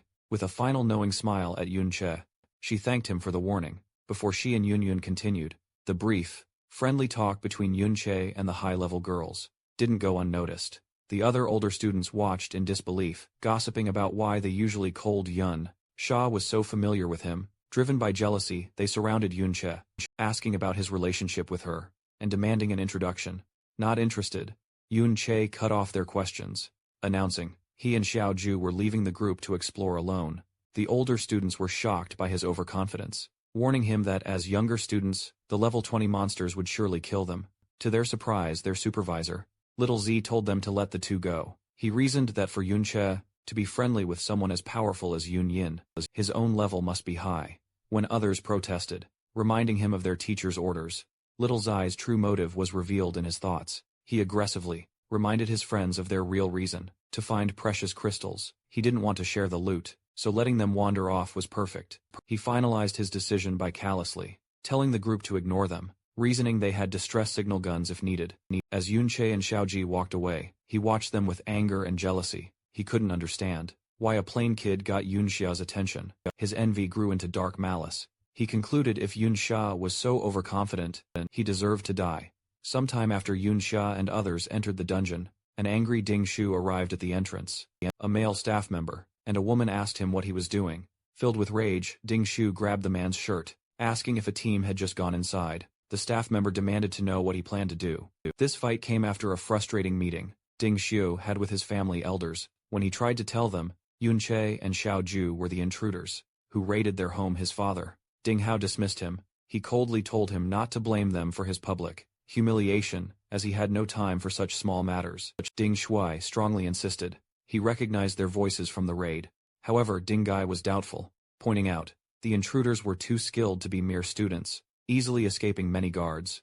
Ding Ge said, unless Ding Shui could prove their strength was greater than the guards, he couldn't support his claim. The family head Ding Dang coldly told him to leave them to their important matters, dismissed by his family. Ding Shui had no choice but to act himself. But back at the dungeon entrance, he again confronted the staff member, declaring with crazy determination that, since Yunche and Xiaoji were inside, he had to go after them inside the dungeon. Yunche was fighting a tough level 20 greed demon, Crystal Giant. The creature, made of sharp blue crystals, attacked fiercely as Yunche dodged its hits. An even stronger enemy appeared. A level 30 greed demon, Crystal Eye. It shot a powerful beam of purple energy right at him. Seeing the new monster's immense power, Yunche got ready for the hit from far away. A terrified Xiaoji shouted Yunche's name, and used a support skill, a set of golden shields, with angel wings appeared around Yunche, protecting him from the attack. The skill, called Surrounding Shield, gave Yunche a shield with 500 durability, and 700 defense for 3 minutes. Xiaoji didn't stop there. He used a motivational shout, which wrapped Yunche in an aura that boosted his power. This gave Yunche the inspired status, increasing his attack power and speed by 5%. It showed that Xiaoju was quickly becoming a very good support player, strengthened by Xiaoju's help. Yunche used a series of powerful attacks on the huge crystal monster with his trick blade skill active, which gave him a 70% attack boost. He shattered the strong level 30 Eye of the Mountain with a final, strong hit. The victory brought quick results. Yunchai leveled up to level 21 and got 3 new attribute points. Xiaoji was also happy, shouting in surprise as he leveled up to 11 and also got 3 attribute points. Yunchai explained to his friend that the surrounding, shield and motivational shout skills came from the books they had stolen from the Ding family. He said they were very useful skills that Xiaoji was able to learn. As he looked at the defeated monsters' remains, Yunche thought about how much better their teamwork had gotten. He knew the monsters in this dungeon were a bit high level, but Xiaoji's new support skills made the fights much easier to handle. As they went deeper into the dungeon's crystal caves, Yunche remembered something his teacher had said. The teacher had mentioned a rare monster in this dungeon called the Obsidian Beast. He had said that killing it gave a chance to get a rare support skill book for gravitational pull. This was a big chance for Yunche, because he had already seen the skill's reversed form, Force Field Zone, on his Mirror World skill list, and knew it was a key skill for his future plans. But hunting the beast wasn't his only goal. He looked out at the huge, spooky landscape, knowing that this dungeon was also said to be where many powerful adventurers had died. He believed their souls might still be where they fell, giving him a chance to find and contract powerful, undead spirits for his army. He hoped he could find some of these souls in the area. Suddenly he felt danger, and his eyes widened in alarm. In the canyon below, a huge creature made of dark, glowing purple rock appeared. It was not alone. A whole group of these elite-level obsidian beasts was on the move, marching together through the Crystal Pillar Canyon. From a high cliff, Yunche and Chaoju watched the strange sight. Yunche saw that the elite beasts were moving in a large group, and had also traveled at least a kilometer, much farther than they normally would. This very unusual, organized behavior led him to a serious conclusion, as he mumbled the words, "Wanderer type." He recognized the signs of a much bigger and smarter threat. The way the obsidian beasts were acting reminded Yunche of something, and he explained what a wanderer-type monster is. These are rare creatures that don't have a fixed spawn location and wander freely all over a dungeon map. They are much stronger than normal monsters of the same level, and can easily beat unprepared adventurers. Back in the early days before people grew strong and learned to control dungeons, running into a wanderer type often meant a very hard fight to survive. These creatures were especially dangerous because they weren't stuck in the dungeon. They could wander outside and threaten human towns, causing a lot of disasters and death. However, Yun Chao also knew that this huge risk came with an equally huge reward. The experience and items dropped by wanderer-type monsters were much better than any ordinary creatures, making them a high-risk, high-reward target for any adventurer brave enough to face them. Knowing the huge threat from the group of obsidian beasts, Yunche knew he couldn't be careless. He knew that the monsters were simply too strong to attack directly, and decided he would need to test their abilities first, to find a weakness. His first look showed a strong defense. The level 30 obsidian crystal beasts had a powerful healing skill that was always on, making them very hard to wear down. Before he could think of a new plan, the beasts attacked back, shooting a coordinated blast of powerful energy beams, called Mono Rays. Yun Cho used his high speed to weave through the thick web of attacks, helped by the winged shields Chao Ji had summoned for him, but the monster's attacks were too many, and too frequent. One of the beams eventually hit him, drawing blood, and sending a shock of pain through his back. He realized that even his high speed wasn't enough to dodge all of them. A quick look at his health bar showed how much danger he was in. His health had dropped a lot. He knew he was weak, that his current body's HP and defense were just too low. He understood that, if it weren't for Chao Ji's surrounding shield, he would have been badly hurt by that single hit. Knowing he was too weak, Yunche tried a different plan. He summoned his undead army, a group of spooky skeletons in green flame, to hold back the obsidian beasts. But the power difference was too big. The elite monsters tore through his summons, and he could see the health bars of his skeletons dropping quickly. He realized with frustration that even his undead army couldn't hold the line against such strong enemies. He made a smart retreat, noting that at least the powerful monsters were pretty slow, which gave him some time. He knew his own low health and defense were weaknesses that couldn't be fixed quickly. He decided that the only real way to beat these creatures was to rely on Chao Ji's defensive skills. To make that possible, however, his friend needed to level up. Yunche turned to Chao Ji and explained the new plan. They would go fight weaker monsters first to get stronger. They moved to an area with weaker monsters, where Yunche pointed out a group of enemies he had seen earlier, saying they were perfect for helping Chao Ji level up. In group fights, the shield bearer is the main defense. Other classes count on the shield bearer to take damage, letting them attack safely from a distance. Following Yunche's earlier advice to aim for S rank, Chao Ji had been carefully putting all his new stat points into his defense. This special build, plus the armor they had stolen from the Ding family guards, was now showing how good it was. Chao Ju had built up the main defenses of a real shield bearer, and he could now easily block attacks from level 20 monsters taking only a little damage. Under Yunche's experienced teaching, Xiaozhi began to train hard to master his role as a shield bearer. From a distance, Yunche shouted instructions, teaching his friend the basics of a good defensive stance, telling him how to shift his weight, steady his body, and angle his shield to block a coming attack. Putting the lessons to work, Chao Drew successfully blocked a powerful hit from a crystal monster. He was happy to see a real result of his better skill. A message showed his shield's durability was going down, much slower than before, but he was still inexperienced. As Yunche warned him to watch for follow-up attacks, the monster hit again, catching Chao Ju off guard and knocking him to the ground before the creature could land a final blow. Yunche jumped in, blocking the attack and saving his friend. He used the moment as another lesson. Explaining why it's important to always guess the enemy's next move, he told Xiaoji to avoid big, sweeping movements with his shield, which would leave him open, and instead, focus on smaller, more efficient blocks that would let him attack back. Patting his friend on the shoulder, he gave one last piece of advice: to stay alert but keep his body relaxed, only tensing up at the exact moment of impact, to save energy and react faster.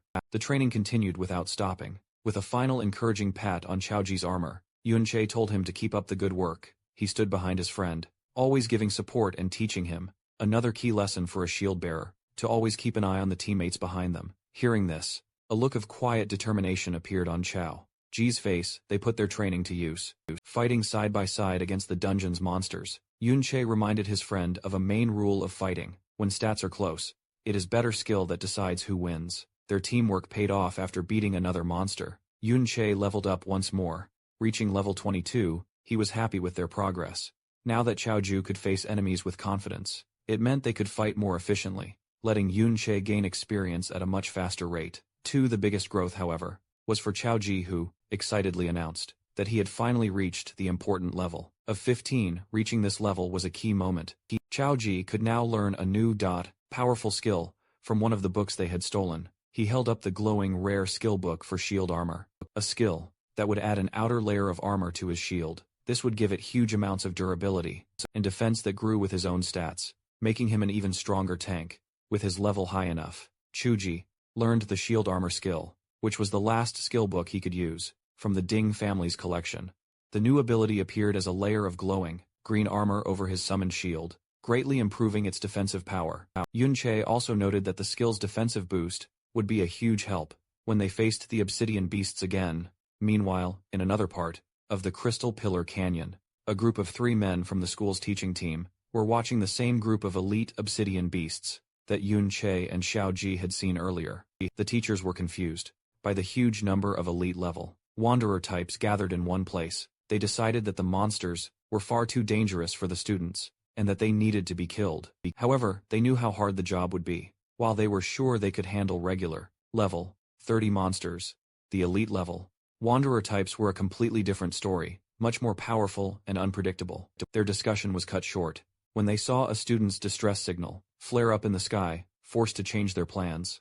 The teachers decided to stop their hunt and rescue the students first. As they got ready to leave, however, they showed their deep worry about the group of wanderers. They knew the monsters were a major threat, and that any student who stumbled upon them without knowing would be in serious danger. As the teaching team got ready to leave for the rescue, one of them, Peng Jian, agreed that it was dangerous, and offered to stay behind just in case.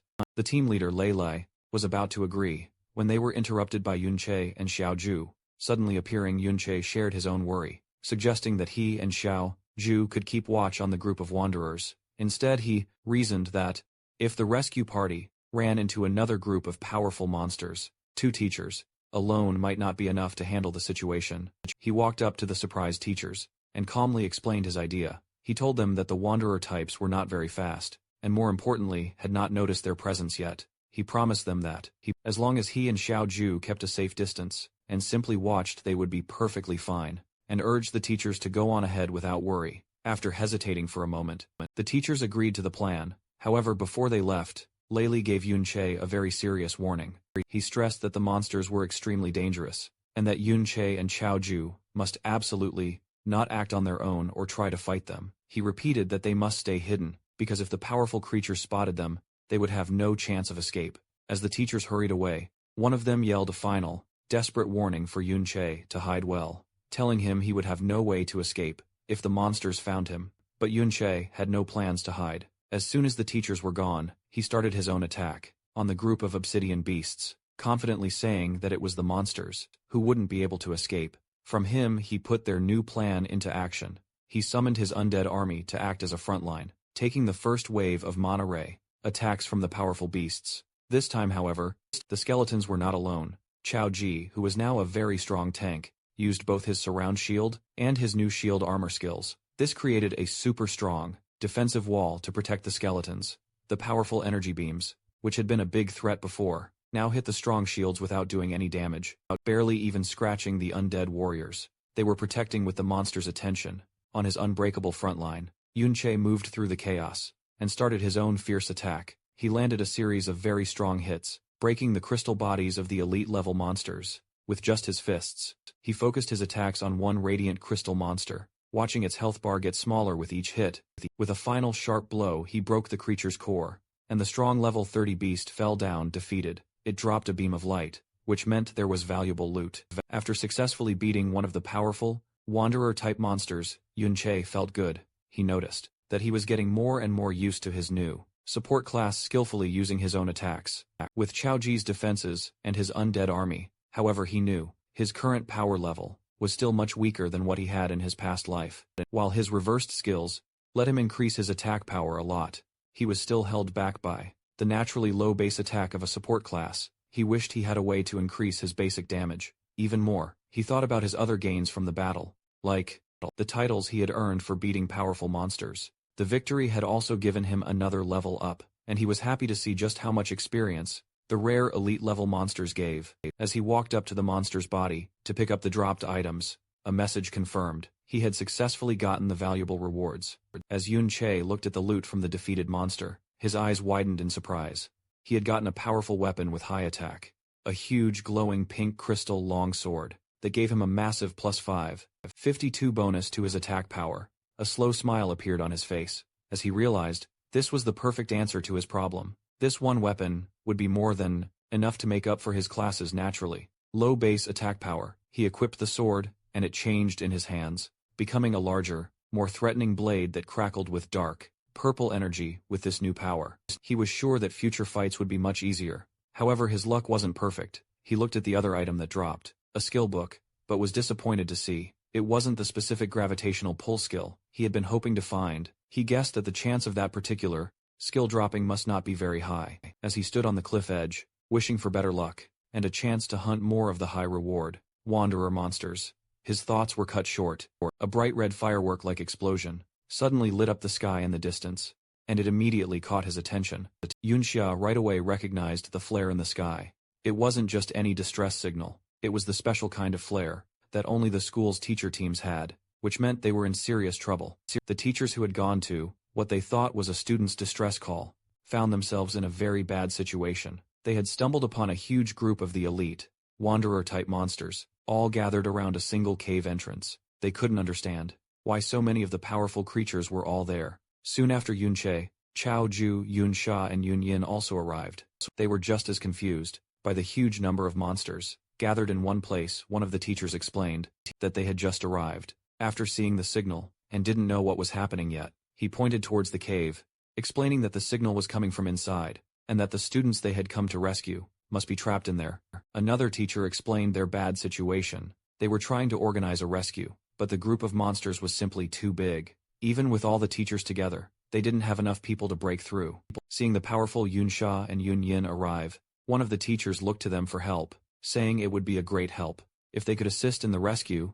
Without hesitating, Yunsha accepted the teacher's request, saying that saving fellow students was their duty. She immediately took control of the battle, summoning a glowing star-shaped magic object, and using a powerful, area-wide buffing spell called Starlight Mystic Art. A spell washed over the teachers and students, wrapping them in a golden light that greatly increased their spirit and attack power. The pure strength of the buff stunned everyone, who recognized it as an epic-level skill. At the very least, with her allies now stronger, Yunsha turned her attention to the monster group, using a powerful attack spell, Gravitational Pressure, that crushed a huge area of the wanderer beasts. At the same time, Yunyun joined the fight, using her own devastating attack, Hidden Thorn, which instantly destroyed a level 30, Radiant Crystal Spike, showing her own incredible power.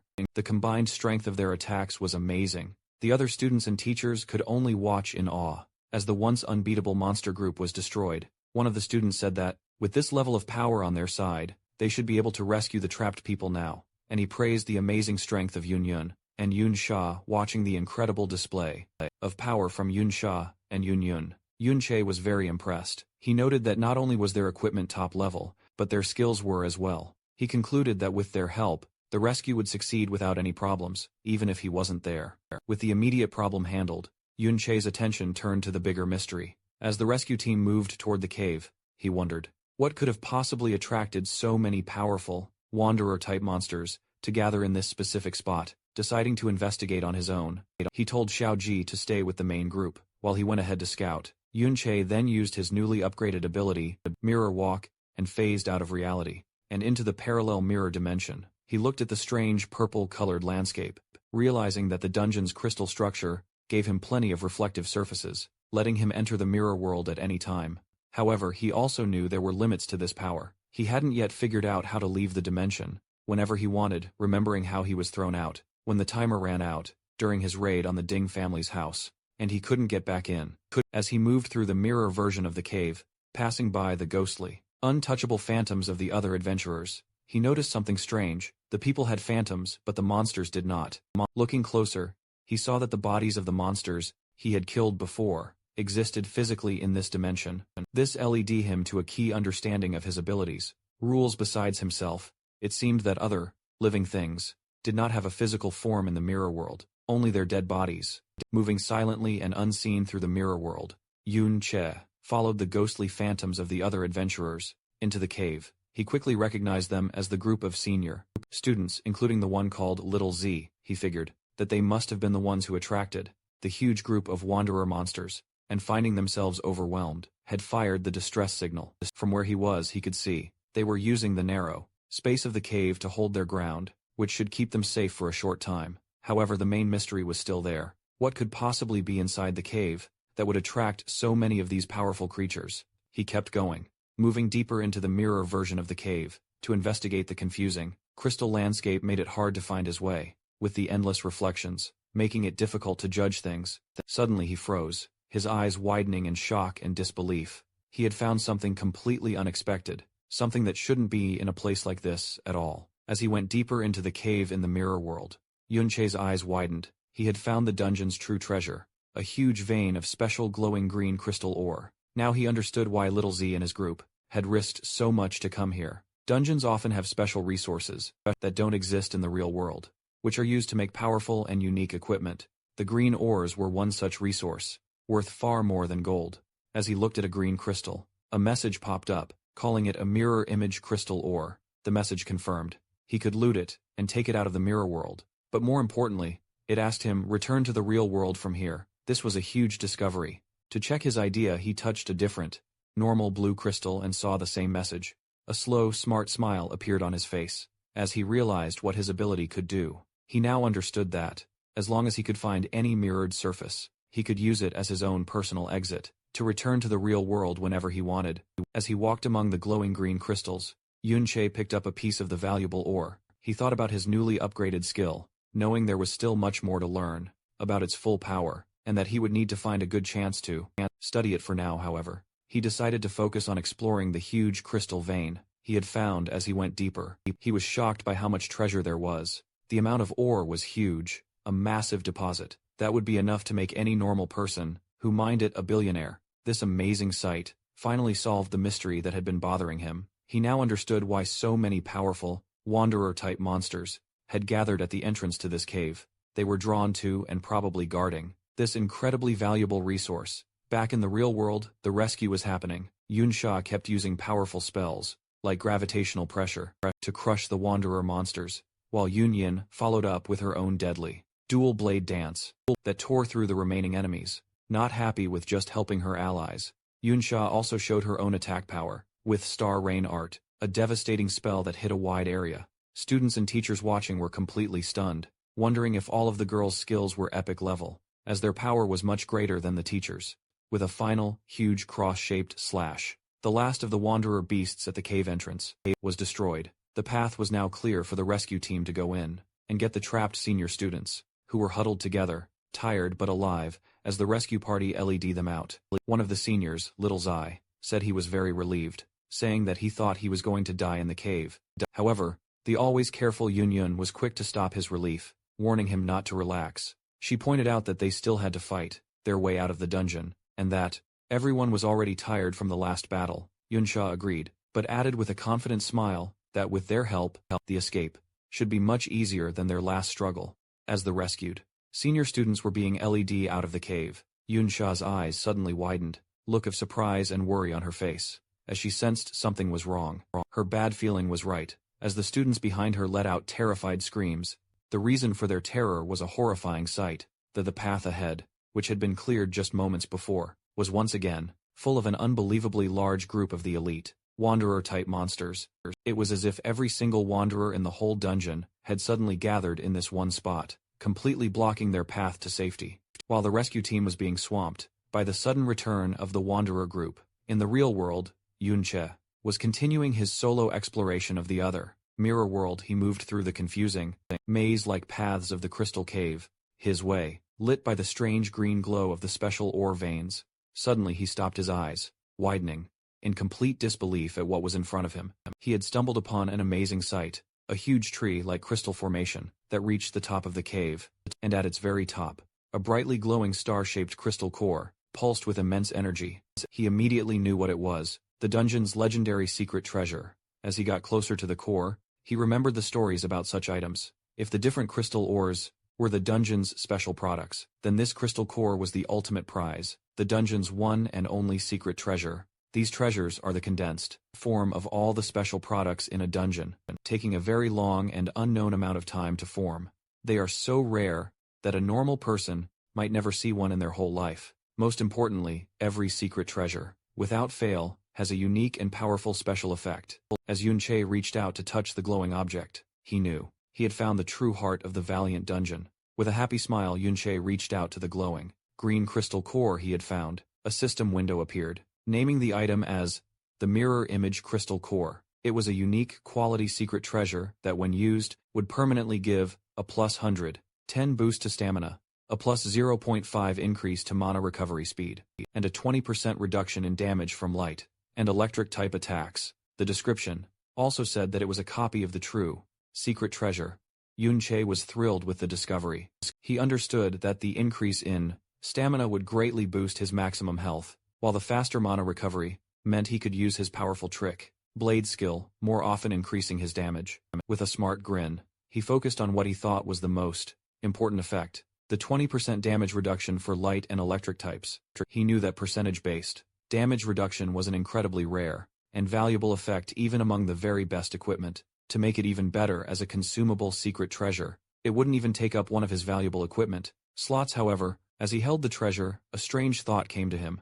He knew that, just as the crystal ores had attracted the wanderer monsters, a secret treasure this big should logically be protected by a monster whose strength was much greater than the wanderer's. He had seen deciding not to stay long. He got ready to use the secret treasure, and then get out. A system window gave him two choices, to either loot the item for later or use it right away. As he went to choose use, another message appeared, revealing a surprising rule: using or taking the item would require using up 10 minutes of his remaining mirror walk time, which caught him by surprise. Back in the real world, just as the rescued students were starting to feel a sense of relief, a deep and powerful rumbling sound suddenly shook the whole cave. The teachers and students looked up in terror, and even the very powerful Yunsha and Yunyin were frozen, with looks of shock and alarm.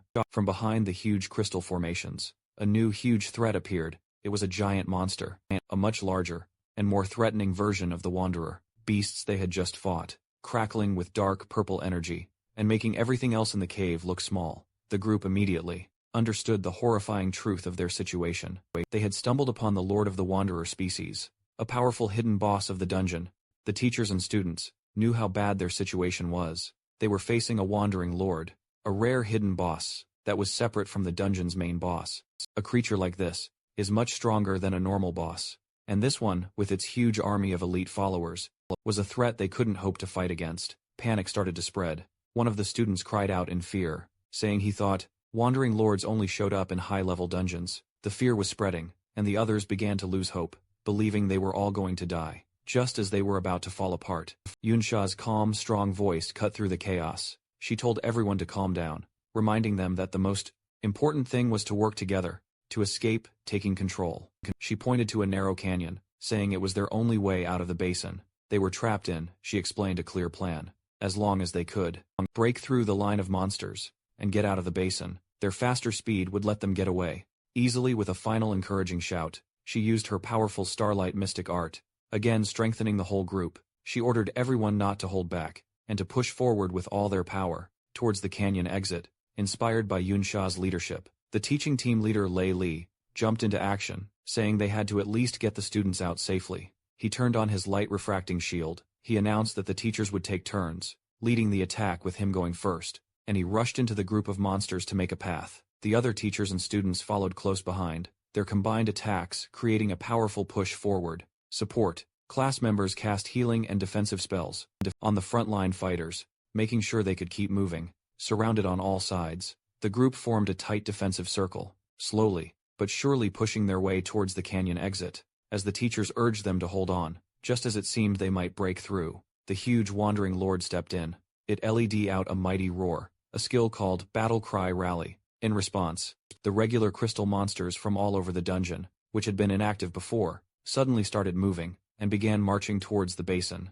They poured into the canyon, their huge numbers forming what seemed like an endless wave of new enemies that completely surrounded the trapped rescue party. The students and teachers could only watch in despair, as their escape route was cut off by thousands of new monsters, wondering where they had all come from.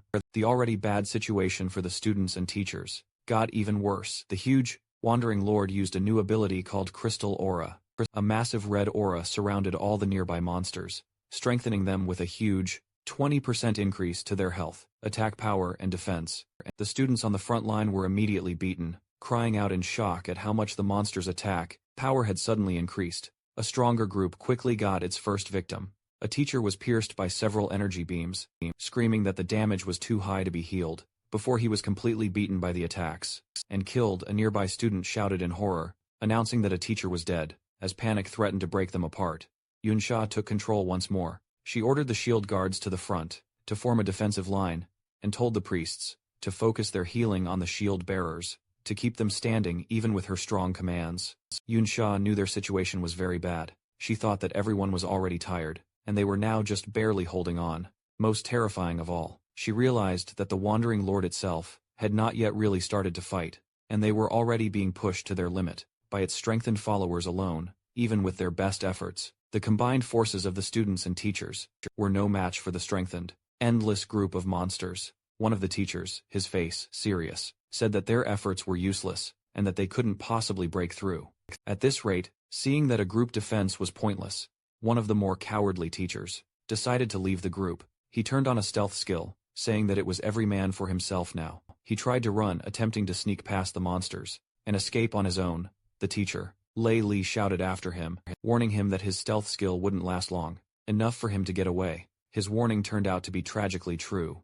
The running teacher was immediately spotted by a smaller turtle-like crystal monster that came out of the ground, blocking his path as the teacher froze in terror.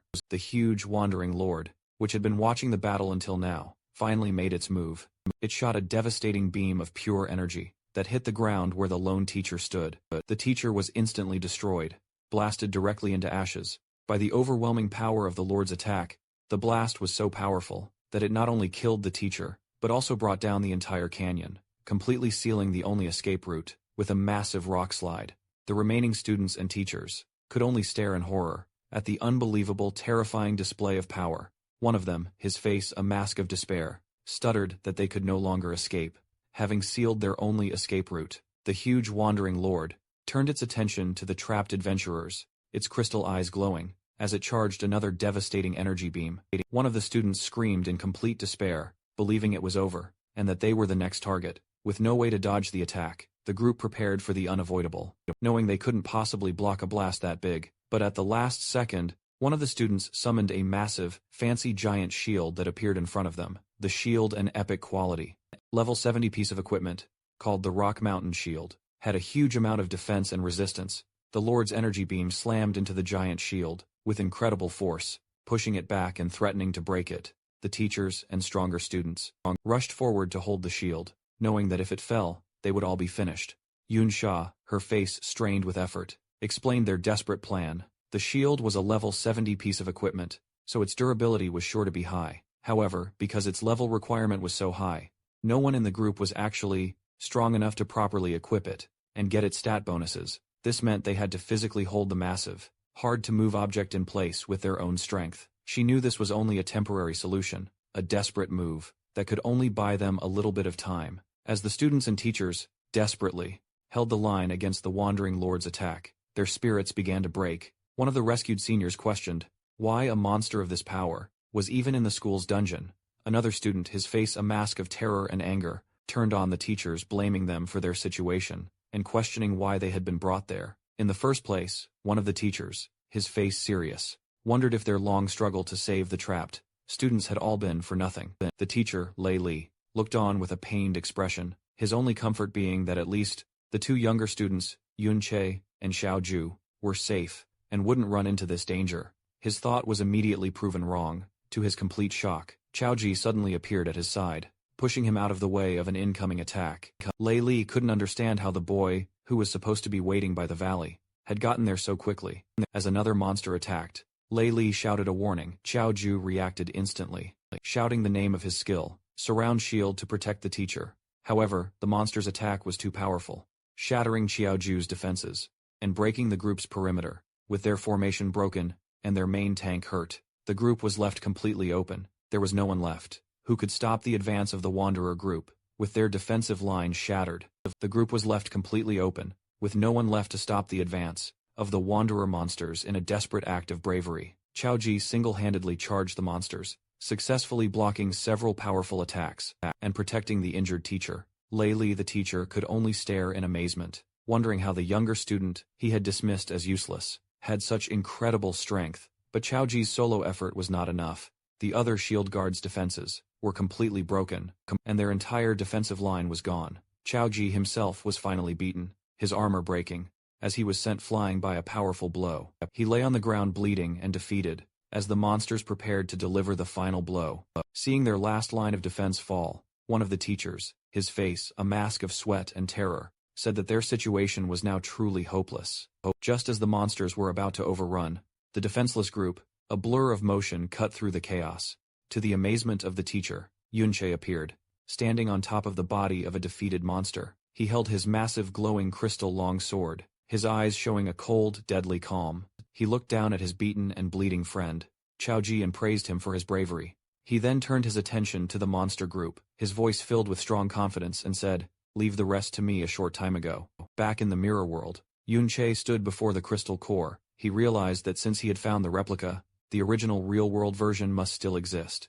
This meant that with his mirror world ability, he could effectively double his harvest of any valuable resource. However, he knew there were limits. He had gathered 75 pieces of the valuable crystal ore, but bringing them all out would require 750 minutes of mirror walk time, far more than he had. He understood that, like the crystal core, each piece of ore cost 10 minutes of his time to bring out. Faced with this limit, he made a choice. He would loot the real-world crystal core, but for now, he would use the replica he found in the mirror world to get its powerful buffs. Right away, a system notification confirmed that he had used both the real and mirrored versions of the core, which doubled the stat increases and gave him a powerful 40% immunity to light and electric type damage. After using the core, as he stood on top of the massive crystal formation, in the real world he suddenly felt a powerful vibration shake the whole cave. His eyes widened in alarm as he sensed the new disturbance. Wondering what had happened, he jumped into action, diving off the crystal formation to find the source of the noise. As he leaped from the crystal formation, Yunche decided to test his new ability to exit the mirror world whenever he wanted. He phased through the crystal walls, entering the parallel dimension once more, and noted that he still had almost 13 minutes of his mirror walk time left. With a confident smirk, he confirmed another key part of his power. As long as he had time left on his mirror walk, he could enter and exit the dimension at any time. The ability would only go on cooldown. Once the entire time was used up, he immediately tested this, phasing back through the crystal walls and successfully returning to reality. When he returned, however, he saw a shocking sight. The number of monsters had grown hugely, far more than the crystal ore alone could explain. Powering over them all was the giant wandering lord, and Yunche finally understood that this creature was the true source of the dangerous feeling he had felt from the very beginning. Realizing the huge danger, his first thought was for his friend. He knew that Xiao Ji and the others were in great danger, but with his new control over the mirror world, a new plan began to form in his mind. Knowing he could now enter and exit the dimension at any time, he saw a chance to turn the tables on the seemingly unbeatable boss. With his new control over his ultimate skill, Yunche came up with a new strategy. He began to phase in and out of the mirror world, using the other dimension to instantly move around, easily dodging the monster's attacks, before reappearing in the real world to strike.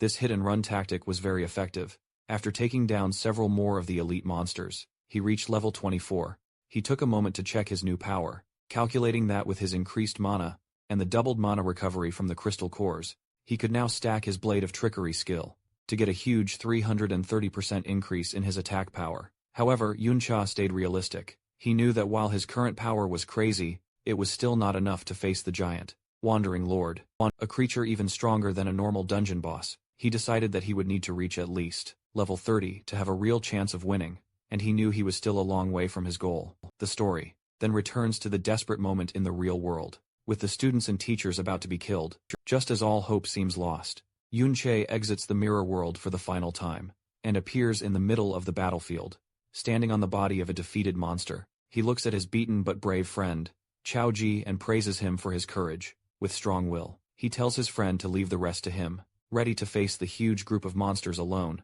Exiting the mirror world for the last time, Yunche landed firmly on the ground. Ready to fight, he immediately took charge, telling those with support skills to buff him while he took on the Wanderer horde. Yunsha and Chaoji reacted right away. The powerful, high-level student used her Starlight Mystic art, while Chaoji cast his defensive surround, shield and shield armor both skills, buffing Yunsha, with a big boost to his spirit and attack power. Now, stronger, Yunche became a storm of destruction, his massive crystal longsword, cutting through the groups of elite monsters with ease. He knew that while the number of enemies was ridiculous, he was no longer in any real danger. After using the 2 crystal core secret treasures, his health was several times higher than before. His 40% damage reduction against the monster's light and electric attacks made him very tough. His only frustration was that the monsters were immune to the confusion effect from his chaotic thorn skill, which would have made killing them much faster. The other students and teachers could only watch in shocked silence.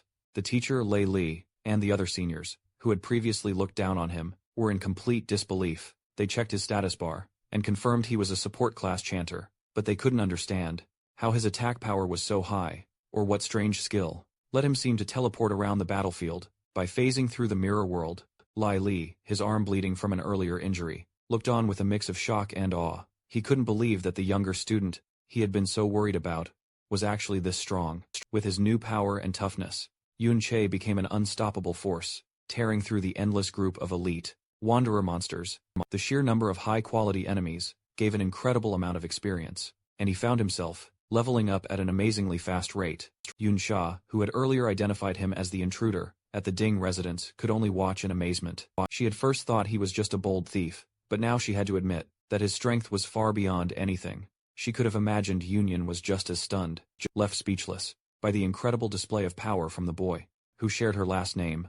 Yuncho continued his non-stop attack, phasing in and out of the mirror world, to move and strike, his movements a blur of purple energy. He gained level after level, one after another, quickly reaching level 28. The other students and teachers, who had been about to die just moments before, were completely shocked.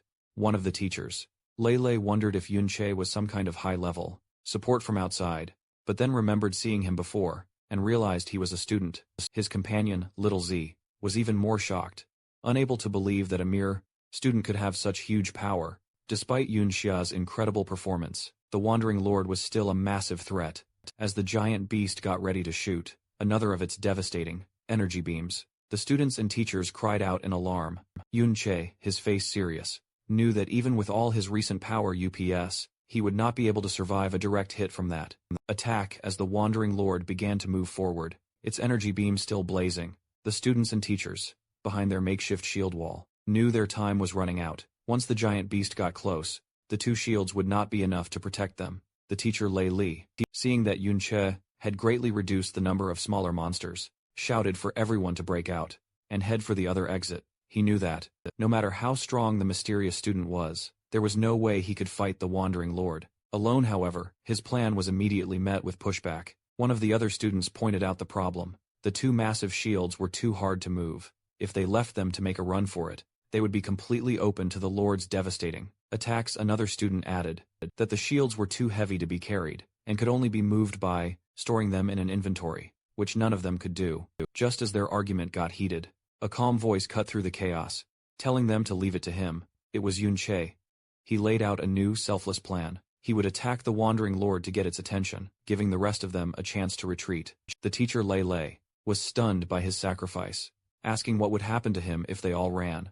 Yunsha explained his thinking. He knew from his past life that if a wandering lord isn't dealt with, it will eventually gather all the monsters in the dungeon and wander into the outside world, causing a major disaster. With a look of serious determination, he declared that he would stay behind and kill the beast himself. He activated his blade of trickery, boosting his attack power by a huge 350%, and noted that he still had over 5 minutes left on his mirror walk, giving him the perfect tool to take on the giant enemy. As Yunche got ready to face the wandering lord alone, the teacher Lei Li made the hard choice to lead the others in a retreat. He told them to get out faster, thinking that no matter how strong Yunche was, he would eventually get tired against such a huge enemy. He figured that the sooner they escaped, the sooner Yunche could escape too.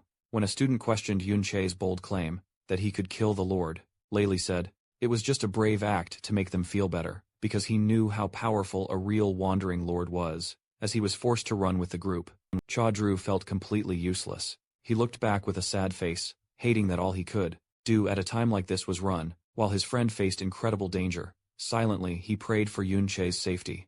Meanwhile, Yunche was not helpless at all. He kept fighting through the smaller monsters, getting stronger with every kill, and he quickly gained another level. As the huge, wandering lord shot its powerful energy beam, Yunche used his mirror walk to phase out of reality. The beam passed right through the space where he had just been. He then reappeared behind the beast and hit it with a powerful slash from his glowing sword. However, his attack showed a hard truth. The wandering lord, a level 42 stone golem, had such a strong defense and a powerful healing skill that the small amount of damage he did was healed. Right away, he realized that at his current level, it was no use. Its defense was just too high. As he dodged the wandering lord's attacks, Yunche's first tests confirmed what he thought he saw. A large crystal on the creature's head was its core, which meant it was also its weak point. The only problem was getting to it. Even with his many buffs, his attack power was still not enough to break through the lord's strong defense and healing. To make things worse, his time was running out. A quick look at his status showed that the powerful buffs he had gotten from the others were starting to wear off. His own mana was also very low, and he knew he wouldn't be able to use his powerful blade of trickery skill for much longer. He realized he had only one good option. He needed to get stronger. He needed to level up first by killing the weaker monsters just as he was about to start attacking the smaller monsters again. A bright beam of light shot out from a nearby crack in the rock.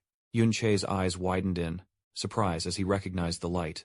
At that exact moment, the huge, wandering lord also saw the light, and with a scary show of intelligence, shot its powerful energy beam at the crack. Yunche immediately phased into the mirror world to avoid the blast. But as he reappeared, he was shocked to see the beam was aimed at the exact spot where he would show up. He realized with a jolt that the smart boss had already learned his pattern and was guessing his moves, forced to reappear in the real world.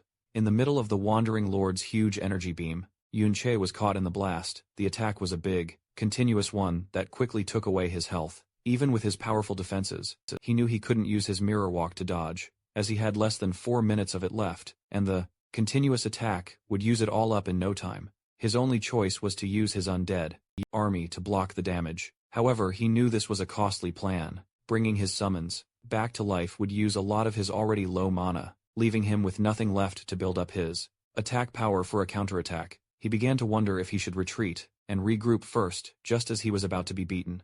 Another powerful blast hit the lord's attack. To his surprise, he saw that Yunsha, Yunyin, and even Chaoji had come back to the fight. Yunsha explained with a playful smile that this little brother of his, meaning Chaoji, had begged and pleaded for them to come back and help him. Chuji, with his back turned, quickly said that he hadn't begged. He explained that since the number of smaller monsters had gone down, the rest of the group now had enough people to escape on their own, which meant he was free to come back and help. And hearing his friend's brave decision, a real thankful smile appeared on Yunche's face as he simply said, "Thanks." With their group now stronger, Yunsha took a commanding position. She told Yunche that the hidden boss was still too dangerous, and that she and the others would cover him so he could make a slow retreat. However, Yunche completely refused her offer. He said that with their help, there was no longer any need for him to hold back, and he used the full power he had. With the help of his powerful allies, he kept farming the smaller monsters, and his mirror walk time finally ran out as he reached the key level of 30. Now, at his target level, he knew his attack power was finally enough to take on the Lord. He immediately put on the rare level 30 corrupted knight's armor he had gotten from the Ding family's dungeon, which greatly increased his defenses. Yunsha watched him, asking if he was really thinking of attacking the Lord's weak point on its head. She pointed out that at that height, it was impossible to get up there, but Yunche was one step ahead. He revealed that he had already gotten the tool. He had always wanted the gravitational pull skill book, which he had looted from one of the Wanderer monsters. The skill let its user pull a target object towards them. More importantly, its reversed form. Gravitational traction did the opposite, pulling the user towards the target with the pull. Getting stronger, the lower the user's strength. With this new movement ability, the Lord's weak point was no longer out of reach. He activated his blade of trickery, quickly building up his attack power, and with a confident smile he promised the others that everything was under control. With his plan set and his power fully built up, Yunche reached out a hand covered in purple energy, aiming for the huge wandering lord's head. He then used his new skill, gravitational traction, and a powerful force grabbed him, pulling him forward with incredible speed. He shot through the air like a rocket, breaking the rocky ground as he flew, right towards the giant monster. In an amazing show of skill and power, he landed perfectly on the wandering lord's head, putting himself right next to its glowing crystal core, his powerful sword, crackling with energy and ready to strike. Down below, Yunsha and Yunyin, who had just said it was impossible to reach that height, could only stare upwards, their faces frozen in looks of absolute shock and disbelief at the impossible thing he had just done.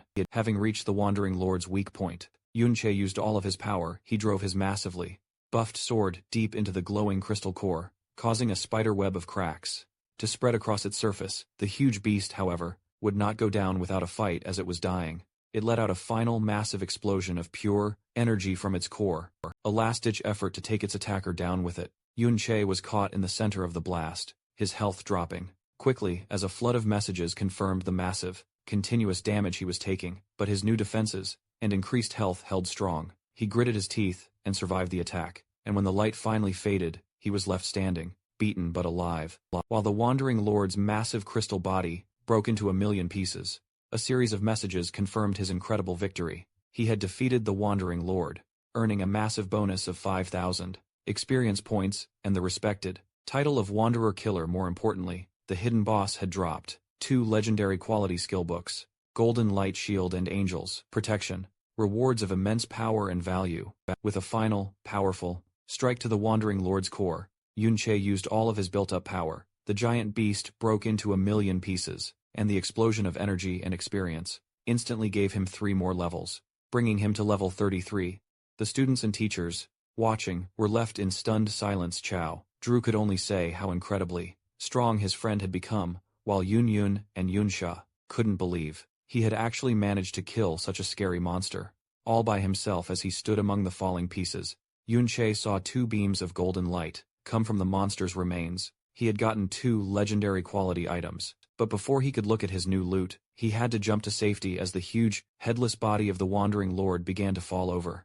Yunxia shouted a warning, realizing that Yunche was still on top of the falling giant. With skilled agility, he expertly moved through the crumbling remains of the monster, jumping from one piece to the next, until he landed safely on the ground. As the dust settled, a new, huge opening was revealed in the side of the mountain, where the lord had fallen. The inside of the mountain was empty, showing a vast, dark cave filled with the skeletal remains of both wanderer monsters and humans. Looking at the old battlefield, Yunche came to a serious realization. An even stronger, more ancient wandering lord must have been born here long ago. He now understood why there were so many intense battle scars all over the dungeon. As he looked at the old empty mountain, Yunche's eyes were drawn to a single figure, outlined against the dim light at the very top. His heart skipped a beat as he recognized the armored warrior still in a final defiant pose, his great sword stuck firmly in the ground. A system message confirmed the impossible. It was the body of Chao, and who was also known by his nickname Chao Ben Ben Yun.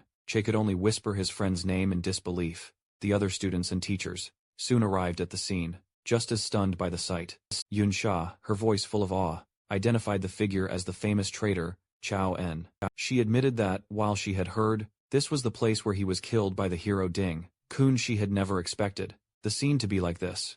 The battlefield was a sign of a desperate last stand against countless monsters and people. She noted that the heroic, defiant figure before them was completely different from the statue in the Modern History Memorial Hall, which showed him being stepped on. This, she declared, did not look like someone who would be so easily beaten. Yunche stayed silent, his face a mask of grief and sadness. As he looked at the remains of his fallen friend, Chao Ji, his great-grandson finally spoke. He told Yunche that while he probably wouldn't believe him, he now thought that his great-grandfather might not have been a bad person at all. As Chao Ju stood before his great-grandfather's remains, he began to explain the truth he had found. He told Yunche that he had spent his childhood looking through the historical records of his great-grandfather, but whenever he got to the parts about his experiences, the descriptions were always frustratingly unclear. Despite this, he had managed to find some key details. He had discovered that his great-grandfather had a habit of going into dungeons that were far below his actual level. This led him to the main question. Why would an S-rank professional, someone over level 60, come to a low-level dungeon like this one? He then answered his own question with new certainty. It was because this dungeon was one of the few places that could spawn a wandering lord, a creature that could summon all the monsters in a dungeon and lead them into the outside world, causing a major disaster. He explained that back in those days, the government didn't have enough soldiers to defend against the constant threat of monsters coming out of dungeons. They had to rely on a few powerful and responsible professionals to regularly clear out the most dangerous threats. His great-grandfather, he declared with pride, was one of those heroes. He hadn't been a traitor. He had come to this dungeon to stop a potential disaster before it started. As Yunche listened silently to this revelation, Chao Ji's confidence started to fade. He admitted that the others probably thought he was just making things up, and that even his own family believed he was just looking for mental comfort, twisting the unclear historical texts to fit a story he wanted to believe. Just as he was about to give up hope, a hand gently rested on his shoulder.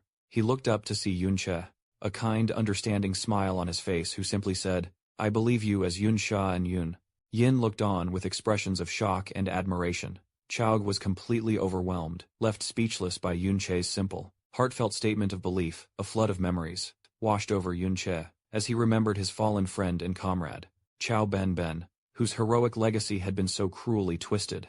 He recalled Chao Ben's youthful arrogance, how he would boast that his natural talent meant he didn't need a master, and would soon be better than Yunche himself. But he also remembered the boy's terror when he got in over his head screaming for his master to save him from a swarm of monsters, only to then stubbornly deny that he needed saving at all. His pride hurt. He remembered his friend's unique habit of working hard in secret, only to then show off his new strength in front of others, and how he always chose the weakest shield-bearer class, the sword guard, because no other shield-type class was fast enough to keep up with Yunche's reckless attacks. He remembered how he always seemed to find Chao Ben, even when he tried to sneak off on his own to grind levels, and how his friend would always make excuses, claiming he just couldn't resist a good fight, insisting that saving people was just something he did on the way, filled with a new sense of purpose and a burning desire for revenge. Yunche looked at the remains of his friend. He declared that for Chao Ben's sake, he would settle the score with the Ding family,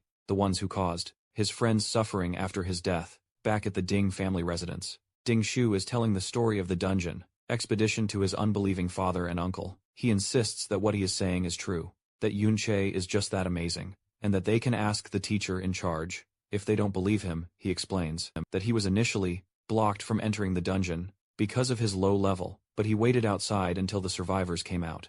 The scene flashes back to the students leaving the dungeon, buzzing with excitement. They had all witnessed the fall of the giant wandering lord from a distance, and were in awe of the person who had managed to kill a rare, hidden boss that was over level 40, a feat that was beyond their imagination. Ding Shu, listening in, confirmed that the hero's name was Yunche. He couldn't believe that someone even more powerful than the high-level Yin had been among the students, and he wondered about Yunche's true identity. Back in the present, after hearing his son's report, the third head Ding guy is silent for a moment. He then gets up from his seat and gives a chilling command to gather the Ding family guards and follow him to the traitor's dungeon, the very place where Chaoan had died. His brother Ding Yi stops him, remembering a detail from Ding Shu's earlier report about the intruders at their home. With a sinister look in his eyes, he tells his brother to bring the members of the Chao family along with them as well. Meanwhile, back in the dungeon, Yunche looked at one of the legendary skill books he had gotten from the Wandering Lord, the Golden Light Shield, without hesitating. He offered the powerful book to Chao Ji, telling him he should learn it since it didn't have a level requirement. Yun Sha, who was watching them, was shocked. She asked why he would so easily give away a legendary skill. Yun Sha calmly explained that the skill was only for shield bearers, so it was useless for him. He then added an important detail. suggesting that Chao Ji's great-grandfather Chao En probably used this very skill in his time. Moved by this, Chao Ji accepted the book. Yunxia looked on thoughtfully. She commented that while Chao Ji might not have many powerful skills, Yunxia certainly had plenty of them. She admitted that even though her own skills were considered high level, she felt she was far behind him, mentioning his ability to seemingly teleport, and his power to summon a large number of undead creatures. Her mention of the undead made Yunche's expression turn serious. As his eyes glowed, he suddenly remembered a key detail about his power. His undead summons were created from souls he found in the mirror world. This led him to a deep realization: if other souls also went to the mirror world after they died, then it was possible that his old friend Chao Wen's soul was waiting there as well. After his sudden realization, a look of nervous excitement crossed Yunche's face.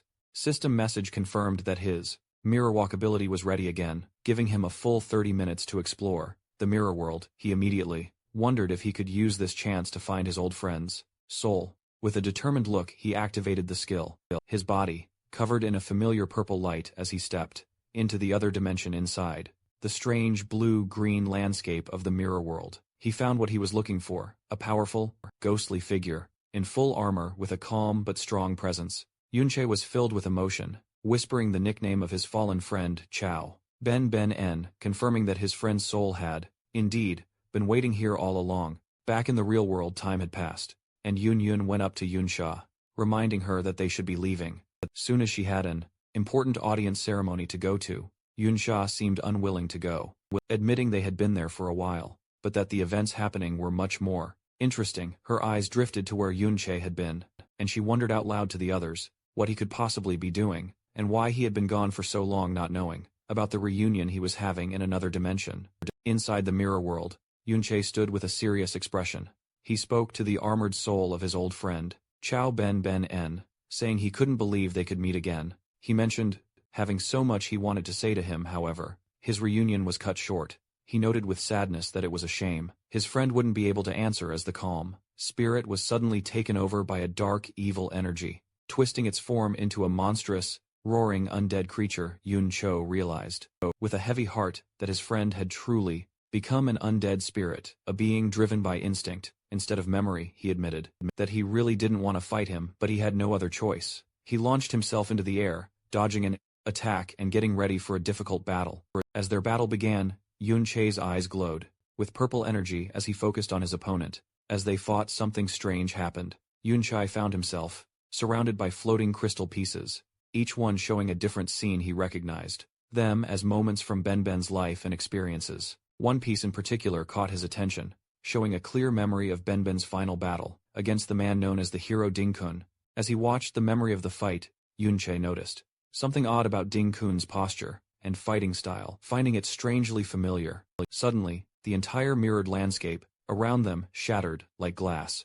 When the pieces settled, Yun Che saw that the monstrous, undead form had vanished, leaving only the calm, armored soul of Chao Wen standing before him once more. He was left completely confused, wondering what had just happened. Still trapped in the mirror world, Yun Che hesitantly called out his friend's name again, only for the calm soul of Chao Wen to once more burst into a monstrous, roaring, undead creature, swinging a shadowy purple energy blade. Yun Che blocked the fierce attack, his expression serious as he realized the truth. The two then started a frantic battle, their purple energy-filled strikes clashing with immense force. Yun Che understood that his friend was truly gone, with only his raw fighting instincts left in this evil form. Seeing no point in fighting the shell of his friend, he decided to retreat first. However, when he tried to leave, a system message appeared, telling him that he could not exit the mirror world from his current location. A wave of frustration washed over him. With no other choice, he accepted that he would have to fight. Meanwhile, back in the real world, Chaudhry stood alone, a look of shocked determination on his face as he clenched his fist. His solitude was broken by the arrival of a large group, led by Ding Gai and Ding Yi. One of them asked why Chaoji was all alone, and wondered out loud if Yun Che had sensed their approach and run away in fear. Dinga looked down on the boy with a smug grin, saying that this was only half the fun. Chao Ji, trying to act like he didn't know what was going on, asked Ding Shu why he had come and if he was also there to level up. Ding Ji scoffed at the act, telling the little brat from the Chao family to stop pretending. He directly accused Chao Ju of being the one who helped Yun Che sneak into his house and steal their property. When Chao Ju tried to deny it, Ding Shu leaned in threateningly, asking if he thought he wouldn't recognize the sound of his screams. The threat sent a chill down Choji's spine, his face turning pale with fear. Brushing the matter aside, with a cruel wave of his hand, Ding Gai announced, with a sinister smile, that none of that was important now, as he had brought Choji a little gift. Choji's face showed pure terror as Ding Gai repeated his sinister offer, revealing his little gift. As Choji's eyes widened in horror, a group of tired-looking people were brought forward by the Ding family guards. It was his own family. He recognized them in disbelief, whispering the names of his grand-uncles, grand-aunts, and finally, his own mother, who looked back at him with a tired, defeated expression.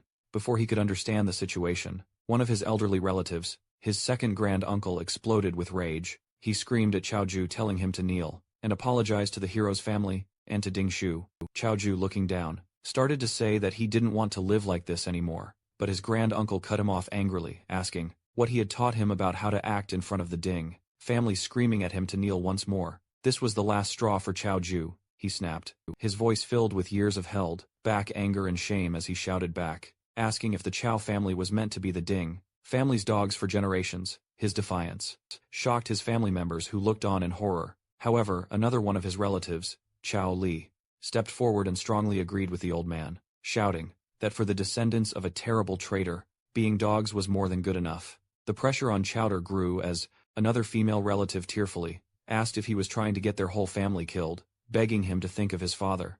She reminded him of how hard his mother had worked to support the family ever since his father had gone mad, trying to make him feel guilty and give in. After a moment of silence, Chowder's attitude changed completely. He turned and pointed with passion towards the skeletal remains of his ancestor on the mountain. He declared to everyone that the truth was that his great-grandfather had come to this very dungeon to stop a cataclysm. Before it could happen, he insisted that his ancestor was only defeated because so many people had ambushed him, causing his heroic sacrifice. He explained that he had been collecting information about his great-grandfather for a long time, but had always been missing the final, clear evidence. Now, with the scene of that final battle right before their eyes, he had the proof he needed. With fire in his eyes, he proclaimed that his ancestor was no traitor, and that the official history was just propaganda. He turned to his stunned family, telling them that if they made this truth public, they could finally clear their ancestor's name and escaped their life of servitude.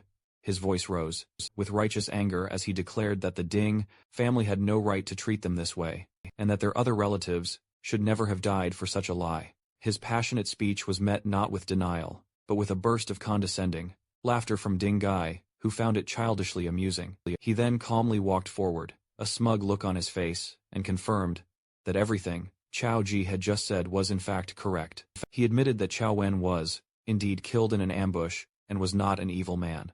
Then, with a chilling lack of regret, he revealed the final damning truth. His own grandfather, the hero Ding Kun, was the one who had planned that ambush to make his fortune.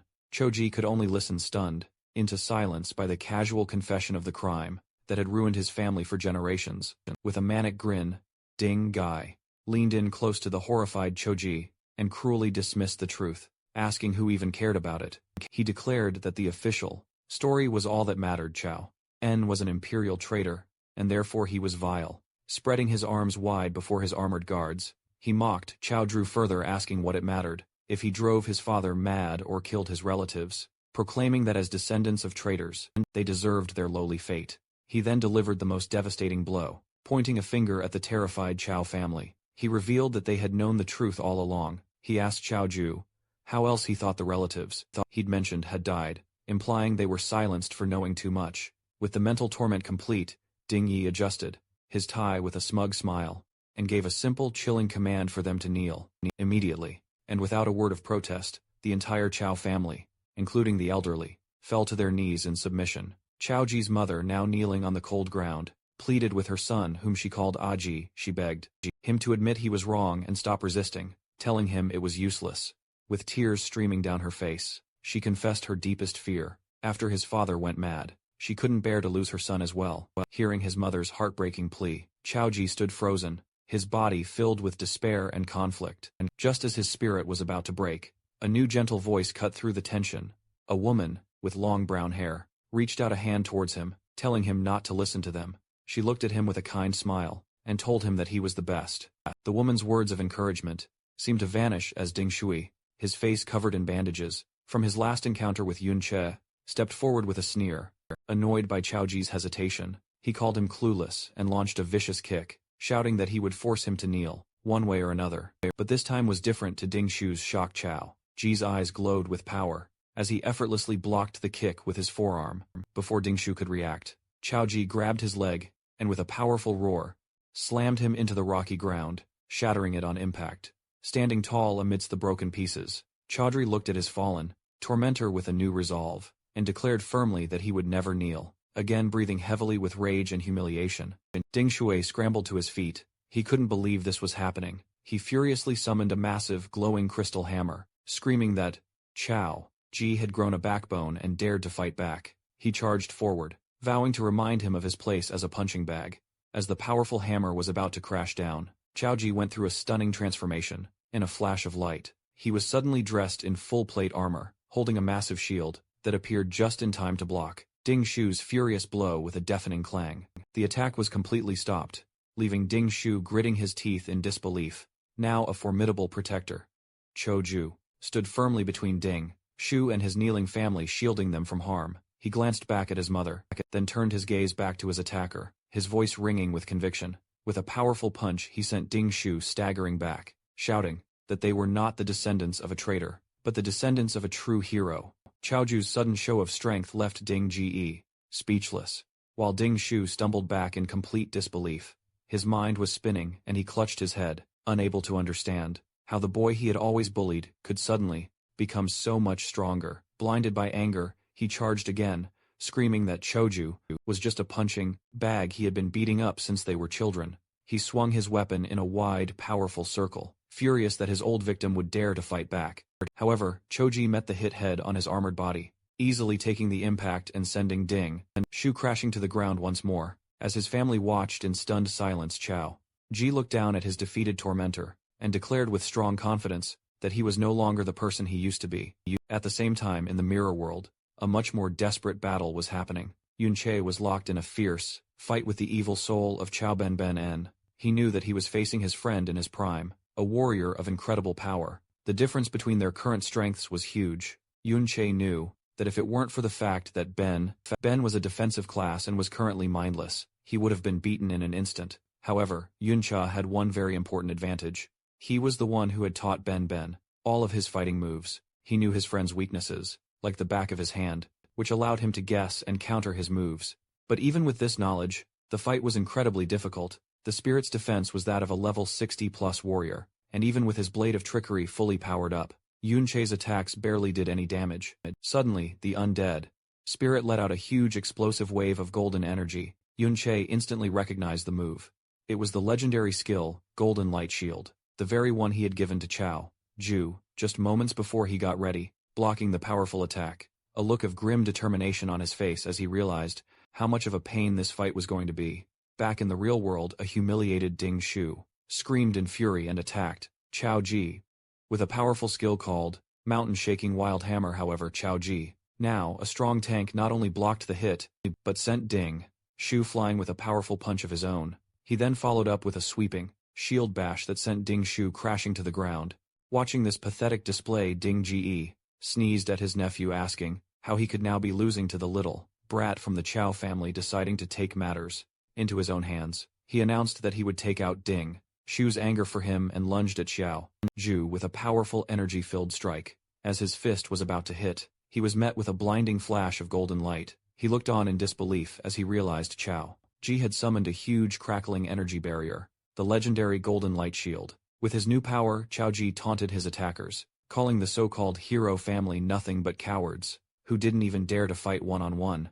At the same time, in the mirror world, Yun Che was facing the very same legendary skill. The undead spirit of his friend was protected by the same bright golden shield, and Yun Che was letting out a relentless series of purple energy slashes against it. He knew exactly how the skill worked. As a legendary ability, the Golden Light Shield's defensive power was not just based on the user's stats, as long as it wasn't hit by a single attack that was more than double its endurance limit, it could take at least 10 direct hits. However, it had a critical weakness. It was a consumable skill, even the smallest amount of damage would drain its energy, and Yunche was using this flaw, chipping away at its power with each strike. Back in the real world, the golden light shield, protecting Chao Ji finally, broke under the relentless attack from the Ding family members. Ding Ji scoffed, not impressed by the legendary skill. With a look of pure evil, he declared that it wouldn't have mattered, even if the trash Chaoan himself had used it holding the beaten Ding Shu in a headlock. Chao Ju shot back with new courage,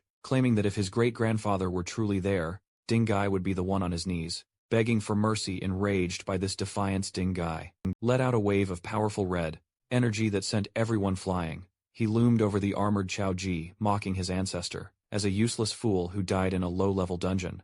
He continued his rant, saying that even if Chao In were present, he too would be forced to kneel. To prove his point, he stomped his foot, letting out a powerful skill, gravity shockwave, that caused the very ground to erupt. In a violent upheaval of rock and force, the attack hit Chao Ji with brutal force, causing him to cough up blood, but he miraculously stayed standing.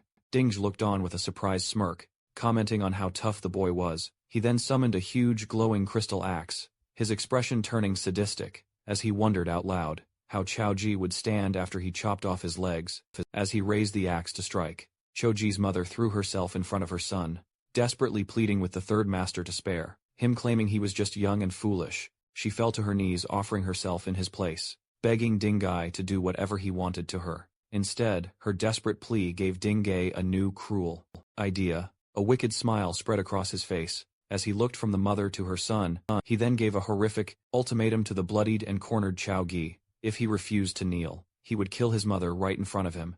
Losing his patience with the standoff, Ding Gai casually dismissed his threat, claiming there were plenty of other people to kill. As he swung his axe towards Chao Ji's mother, panicked Chao Ji screamed for him to wait, his resolve finally breaking as he prepared to give up. But before he could say another word, the entire area was rocked by a massive explosion of dust and debris that erupted from the ground, blocking everyone's vision. When the dust finally began to settle, the Ding family guards and the Chao family were left, staring in stunned silence at what had appeared. Before them stood a towering, ghostly figure in full dark armor, radiating an intimidating blue aura. Ding Gai, his axe still raised, could only stare in utter disbelief. Recognizing the impossible figure before him, he stammered out the name Chao Yen.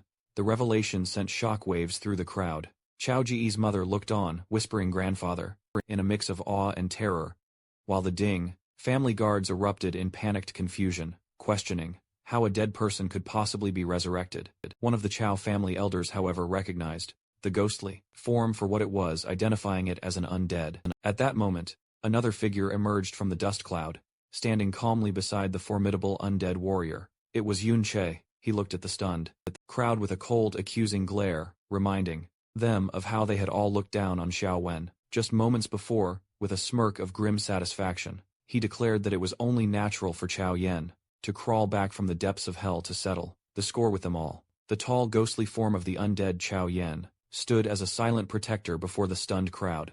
After his initial shock, Ding Gai scoffed at what he thought was just a trick and angrily ordered his guards to attack. A squad of armored warriors rushed forward with their weapons raised. However, they were met with a display of skill they couldn't understand. The undead hero moved smoothly, its sword and shield a blur, as it effortlessly blocked all their attacks at once. The Chao family elders watched in awe, one whispering in disbelief, asking if that incredible warrior was really Chao En. Choju was also amazed, seeing the mastery in the parry and how it stopped so many skilled guards at once. From a distance, Dinge saw the undead was one of Yun Che's summons, like the small fry he summoned during the raid on their home. Seeing the spirit was only level 33, he sneered. He declared that even as the spirit of Chao En, it was still weak, and charged forward with his flaming axe to finish it himself. As Ding Gai's powerful blow came down, the undead warrior's weapon was coated in a strange, thick energy. To Ding Gai's complete surprise, his attack was perfectly parried, with enough force to send him stumbling back.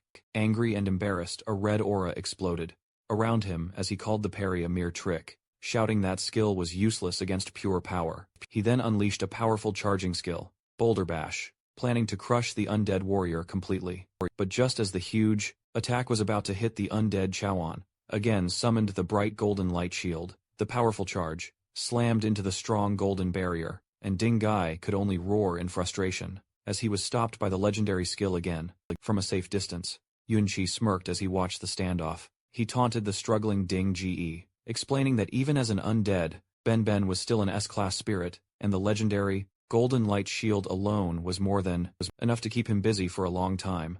Pushed back by the shield's great power, a furious Ding Ge realized its weakness. He ordered all his men to attack at once, hoping to overwhelm the shield and drain its energy with numbers. However, their attack was stopped by a new wave of summons.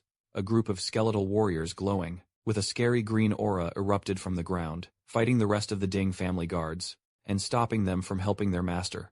Annoyed by this new delay, Ding Ge changed his plan, calling the summons a small problem. He activated his own power, putting on a full set of strong, glowing red armor, with his power now boosted by a skill called Blazing Fury.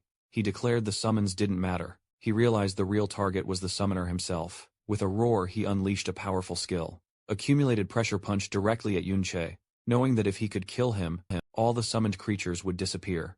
With his eyes glowing with evil intent, Ding Ge charged forward, bragging about the high-level gear his grandfather gave him. He was sure Yunqi had no chance, but just as his attack was about to land, it was met with a flash of purple light. A single clean slice cut right through his attack. Dingo was shocked, unable to understand how Yunqi was unharmed. Before he could figure out what happened, Yunqi unleashed a rush of red energy slashes, a skill called Tearing Claw that completely erased Dinge's attack. Ding Ge could only stare in disbelief as his powerful skill vanished. In that moment of confusion, Yunqi appeared behind him in a flash and stabbed him with his sword. As Ding Ge stumbled from the surprise attack, Yunqi saw his opening and called to his ghostly ally. The undead Xiaoan responded right away, its sword crackling with bright blue energy. In a perfectly timed move, Yunqi leaped high into the air using the undead hero's outstretched sword as a launchpad to launch himself forward with great force. He shot towards the wounded Ding Ge and delivered a powerful spinning slash that sent the third master of the Ding family flying, bleeding, and cursing in pure anger. With his eyes glowing with cold focus, Yunqi continued his non-stop attack. He unleashed a powerful rush of purple energy slashes that completely overpowered Ding Ge. Yunqi moved in with lightning speed, his blade cleanly cutting off Ding Ge's arm. Ding Ge screamed in pain, holding the bleeding stump and desperately calling for a priest to heal him. In his panic, Yunqi appeared right behind him. Ding Ge reacted by instinct, slamming his fist into the ground to unleash a powerful gravity impact shockwave, trying to push his attacker away. However, Yunqi just vanished and reappeared a short distance away unharmed. With a superior smirk, he asked the terrified third master what was wrong, taunting him by asking if he was scared. Sweat appeared on Ding Ge's forehead as he frantically looked around, screaming again for a priest who wasn't there. He then saw why they were gone. His elite guards were being killed one by Yunqi's army of ghostly skeletons, which now glowed with a scary green aura of new power. Yunqi stood calmly among his ghostly army, a coldly confident look on his face. He mocked Dingai, asking if he really believed his undead were still as weak as they were during the raid. On his home, a system window showed the source of their new strength, a reversed skill that gave all his summons a huge 30% boost to both attack and defense, and a damaging aura that always harmed nearby enemies. Yunqi explained that with the power of this legendary level skill, his army was now too strong for the Ding family guards to handle. His face a look of pure terror. Dingai finally realized how hopeless his situation was. With his guards beaten and his own power useless, he made a desperate choice. Cursing quietly, he turned and ran. However, his escape was immediately cut short. The ground behind him burst open as the undead Xiao En stuck its huge sword into the ground, making the ground shake hard from the broken ground. A prison of huge ghostly swords rose up completely surrounding the terrified Ding Ge, and trapping him in a cage of blue energy he couldn't escape. Standing outside the barrier was Yunqi, his hair now a bright white, and his aura glowing with a huge calm power. He named the technique for the trapped man. It was the Sword Shield Absolute Array, a special skill of the Sword Guard class. He then added a chilling final word explaining that no one below's class had ever escaped it before, taunting the trapped man to try his luck. In a final desperate act, Dingai raised his remaining gauntlet. It began to glow with a wild red energy. He screamed for Yunqi to stay back, showing that he held a void bomb, a powerful S-class item from his grandfather. He threatened to set it off, bragging that the explosion would be more than enough to kill everyone there, given their current levels and health. Yunqi, however, remained completely unmoved. His expression was calm, almost bored as he looked at the desperate man. With a single chilling word he called Dingus bluff, telling him to go ahead and set it off. The command caught Dingai completely by surprise. He hesitated, screaming that Yunche must want to die. He then tried to get his confidence back, claiming that with his own high health, he would survive the blast, even if everyone else died. But Yunche had one final powerful counterbluff. He calmly stated that it didn't matter, because even if the bomb managed to kill the undead Xiaoen, he could simply bring him back to life again. As Ding Ji sweated in the trap he was in, Yunchi appeared behind him like a ghost, his voice cutting through the quiet. He continued what he was saying, telling the trapped man that while he might survive the bomb, Yunche himself would be completely unharmed by the blast. Before Ding Gai could even react to the unbelievable claim, Yunche moved with amazing speed, his glowing blade flashing as it cleanly cut off the man's remaining arm. The one holding the powerful void bomb, the severed arm and its dangerous weapon, fell uselessly to the ground with a heavy thud. With his enemy now completely unarmed and helpless, Yunche, still glowing with a huge calm power, gave a single cold command for him to kneel. As if forced by an unseen power, the ground around Dingai's legs shattered and reformed, pinning him down and forcing his broken body to kneel. Watching this show of complete power, Cho-ji, despite the blood on his face, couldn't help but smile with pride and relief nearby. The sad form of Ding Shu was seen trapped in the ghostly sword cage, crying without stopping. Yunsha then walked up to the defeated third master, placing his foot firmly on his back. He looked down at the man who had caused so much pain, his glowing sword held ready with a coldly calm look. He asked the broken man to tell him what worth he thought he had left. After the hard battle, Yunche looked at the items he got from Ding Ji. He saw he had a lot of different things, including hundreds of life potions. Looking at one of the potions, he noticed it gave 100 health points over 10 seconds, but he knew that even if Ding Ji had used these potions, the healing would have been too slow to save him from the damage. He was meant to die, no matter what. His thought was proven, right as he saw the new figure by his side, the undead spirit of Ding Ji, covered in a dark blue aura. Yunche remembered that after killing him, Ding Ji's soul had appeared in the mirror world. He took the chance and successfully made him one of his undead. A serious thought came to Yunche's mind. He could grow his army of high-level undead by killing strong human enemies nearby. Ding Shu's unconscious body lay on the ground, a quiet reminder of how brutal the fight was. Meanwhile, the members of the Chao family watched. Yunche in amazement. The second granduncle couldn't believe that someone so young could be so powerful. He looked at Chao Ju, who was comforting his mother, and realized that it was Yunche who had helped Aji, helping him to become stronger in his heart and mind. But fear soon took over Chao Li. With panic in his eyes, asked what they were going to do now. He was scared, sure that the Ding family would get terrible revenge for the third master's death. Another family member agreed, saying that no matter how strong the young man was, he would have no chance if the hero Ding Kun got involved. He thought that if the hero was able to kill their powerful ancestor decades ago, he would only be stronger now. Yunsha heard their worries, and in his mind, he agreed with them. He knew that once the news of what happened got out, the time he had left to get stronger would be very short. With the powerful image of the hero in his mind, he knew he needed to level up quickly to have any chance of fighting an opponent like Ding Kun. Just then, a system message appeared before him, surprising him as he wondered if something had leveled up. The system message that surprised Yunche was a warning that his undead army had leveled up. He thought that sending his scattered undead minions to fight monsters all over the dungeon had worked well. With their current level and equipment, his undead army could now completely control this dungeon. However, he knew that this dungeon was not enough for him to level up quickly anymore. This was why he had sent his undead out with a more important goal in mind. His main goal was for them to find the dungeon's real, final boss, the Dungeon Lord. He knew that this creature, a level 41 monster named the Giant Eye Demon, was different from a hidden boss, like the Wandering Lord he had fought earlier. The Dungeon Lord was the heart of the whole dungeon. By killing it, the dungeon would be finished, and the whole area would fall apart and disappear.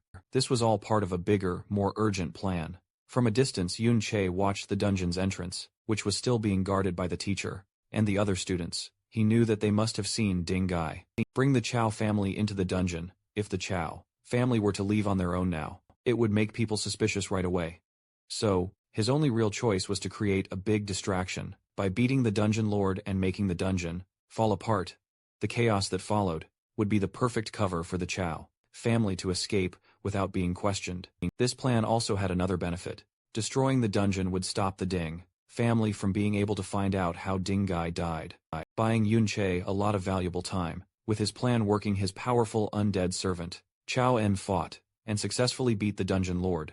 The system confirmed his plan worked with 2 messages. Yunche gained another level, and a message said that the Dungeon Lord had been beaten and the dungeon was now finished. As the dungeon began to pixelate and break apart, the members of the Chao family looked around in shock. Charlie realized with alarm that the whole world was falling apart around them. Yunsha appeared before them calmly explaining that he had killed the Dungeon Lord. He explained the rest of his plan, telling them that the dungeon's destruction would cause chaos. This plus Ding Ge's sudden disappearance would slow down the Ding family's reaction time. He told them to use the confusion to escape, promising them that they would be safe for a little while. However, he gave them one final serious instruction. He told them that if they were ever really questioned and pressured by the Ding family, they should not be afraid to give him up and put all the blame on him. As the world crumbled into digital pieces, Yunche began to call back his undead servants, a golden light forming in his hand. Just then, a system message surprised him. It showed that his hidden skill, Mirror World, had gained 5,000 experience points. The message explained that by killing the Dungeon Lord, he had gotten a Dungeon Core Spirit, which was then turned into elements for his skill. A very important realization came to him. The only way to get the experience needed to level up Mirror World was by killing Dungeon Lords. He thought about the huge power boost the last upgrade had given him. With this new knowledge, a clear path forward opened up. He concluded that if he could level up this ultimate skill again, he would be able to quickly close the huge power gap between himself and his final target, the hero Dingkun. The scene changes to a private dungeon owned by a rich person. A guard with a mustache and full armor stood on patrol with his partner. He felt their watchfulness was not needed, asking his partner if they really needed to be so serious. He casually suggested they sneak off to play cards, saying that no one would be stupid enough to break into a private dungeon. Just as he spoke, a shadowy figure, Yunche, appeared silently behind him. With a flash of light, Yunche fully entered the dungeon. The guard with the mustache suddenly stopped, feeling a strange presence behind him, but quickly thought it was just his imagination. From the shadows, Yunche watched them, his plan already in motion. He knew that the guards, hired for these private dungeons, were at most in their 30 seconds in level. To him, these so-called secure places were almost defenseless. A series of clips of his non-stop campaign began. He thought about how close he was getting to his goal. One after another, he stormed through different private dungeons, a blur of motion that left scared guards behind him. He was getting closer and closer to his real goal, the day he would finally be strong enough to kill Ding Kun.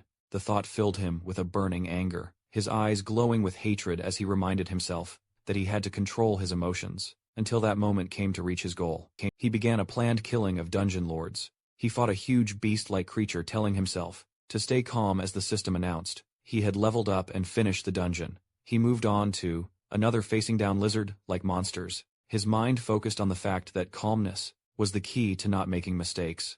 He faced a huge centaur-like demon, his determination strong. Finally, now wearing powerful new armor and surrounded by a storm of purple energy, he finished yet another dungeon, his power growing with each win. Yuncha's non-stop attack on private dungeons had not gone unnoticed. Newspapers were filled with headlines about the mysterious, bad clearing of many dungeons, causing widespread panic. With each dungeon lord, he beat his ultimate skill. Mirror World gained another 5,000 experience points, adding up quickly. The media called the unknown person the Dungeon Vandal, and the authorities had started a high-level investigation into the matter. In a hidden safe house far from their old lives, the members of the Chao family read the news. Xiao Li looked at the paper in disbelief, wondering if it was all Yun Che's doing. The second grand-uncle, his face full of worry, realized the truth. He understood that the sudden clearing of so many dungeons would eventually be connected back to the incident they were involved in. He concluded that Yun Che was purposely drawing the Ding family's attention to himself to create a big distraction with a rush of emotion. The second grand-uncle realized how much Yun Che was sacrificing. He was doing all of this for them to make sure they could escape to safety. The family thought about their new life. They were in a secret place, a journey of several days from the Ding family's influence, and had managed to hide without leaving a trace. A feeling of hope began to grow. Xiao Li was amazed that Yun Che would do so much for them, while another male relative expressed his relief, believing they no longer had to live in constant fear, and were finally safe for a short moment. They let themselves believe they could finally be free of the Ding family's control. Their hope was violently destroyed. A huge explosion shook their safe place. the ground shaking beneath them as the dust and smoke cleared. A scary silhouette appeared in the rubble, his voice, full of condescension, as he asked if they really thought they could get away from them. The intruder stepped into the light, revealing himself to be Ding Hao, the level 42 second head of the Ding family. He sneered at the terrified family, questioning if they believed the Ding family would be stupid enough to chase after the criminal. He declared that even if they weren't directly connected to the vandal, the simple act of daring to escape the Ding family was a crime in itself, and he had come to deliver a greeting. His face twisted with anger, his eyes glowing red with evil intent. He mocked them, asking if they had really underestimated the power and reach of the hero's family. A huge armored boot slammed down near the scared family members. Ding Hao called them delusional traitors. He then gave his final, devastating news. They had already tracked down the so-called criminal. The scene cut to a huge, heavily guarded complex, the hero's dungeon where Yun Sha and Yun Yin were seen watching from a distance. At that very moment, Yun Che, now level 42, stood at the entrance to that same dungeon. His journey had led him here, and with a voice full of cold determination, he announced that he had come for Ding Kun. As he prepared to enter, a final message appeared. His non-stop efforts had paid off. His hidden skill, Mirror World, had finally reached level 3. Having reached his goal, Yun Che stood with Yun Sha, looking at the heavily guarded hero's dungeon. From a distance, he knew the private dungeons he had been clearing were only in the level 30 range, and continuing to farm them was an inefficient way to level up. The problem was that all other high-level dungeons were like this one, state controlled and heavily guarded by the military, with a 2-kilometer perimeter that no one could get near. This was a major obstacle, as his mirror world skill was limited. He knew that when he entered the parallel world, he could only explore within a 200-meter radius of where he entered, making it impossible to sneak past the wide security area without being seen. Turning to the person he had arranged to meet, he realized he would have to rely on Yun Sha for help. Yun Sha, with a playful and knowing smirk, correctly guessed what he wanted. She asked if he had invited her all the way out here just to get her to take him inside the dungeon, before cheekily telling him it was impossible. He explained that no matter what he knew about her, even she couldn't simply walk in without a proper pass.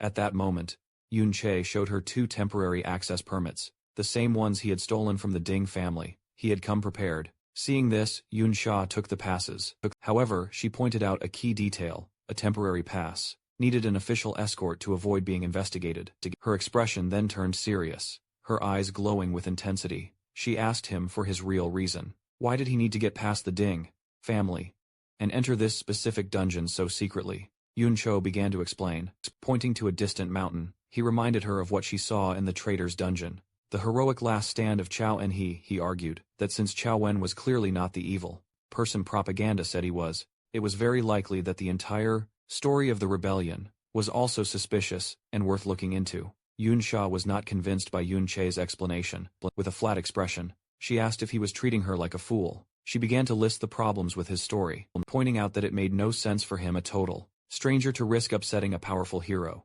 just for Choji.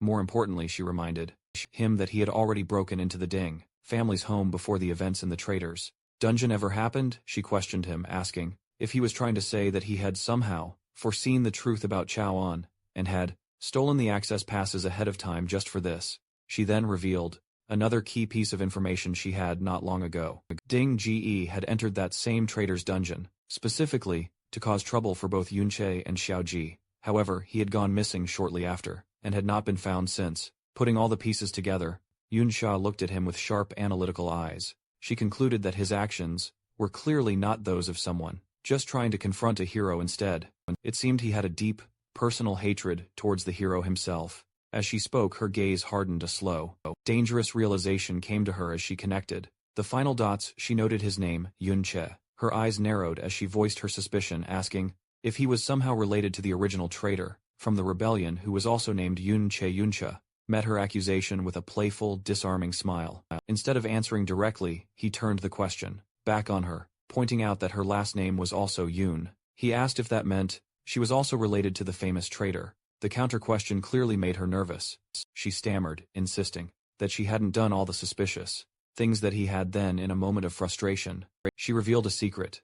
Her last name wasn't actually Yun, she confessed, that she had only changed her name to avoid being bothered. Yuncha immediately used her confession, playfully pointing out that if her name wasn't real. How could she be so certain that his was? His tone then shifted, becoming more challenging. He reminded her that her attitude wasn't like someone asking for a favor, and questioned if she wasn't afraid that he might just reveal her own secret. Regaining her composure, Yunsha held up the access pass with a cool, threatening smirk. She warned him that if she were to simply report him to the guards, he would be the one who was truly finished. The two stood in a tense, silent standoff, their secrets and threats hanging in the air between them. When Yunsha threatened to expose him, Yunsha simply smiled and stated with confidence that he believed she wouldn't do it. This left her flustered and annoyed.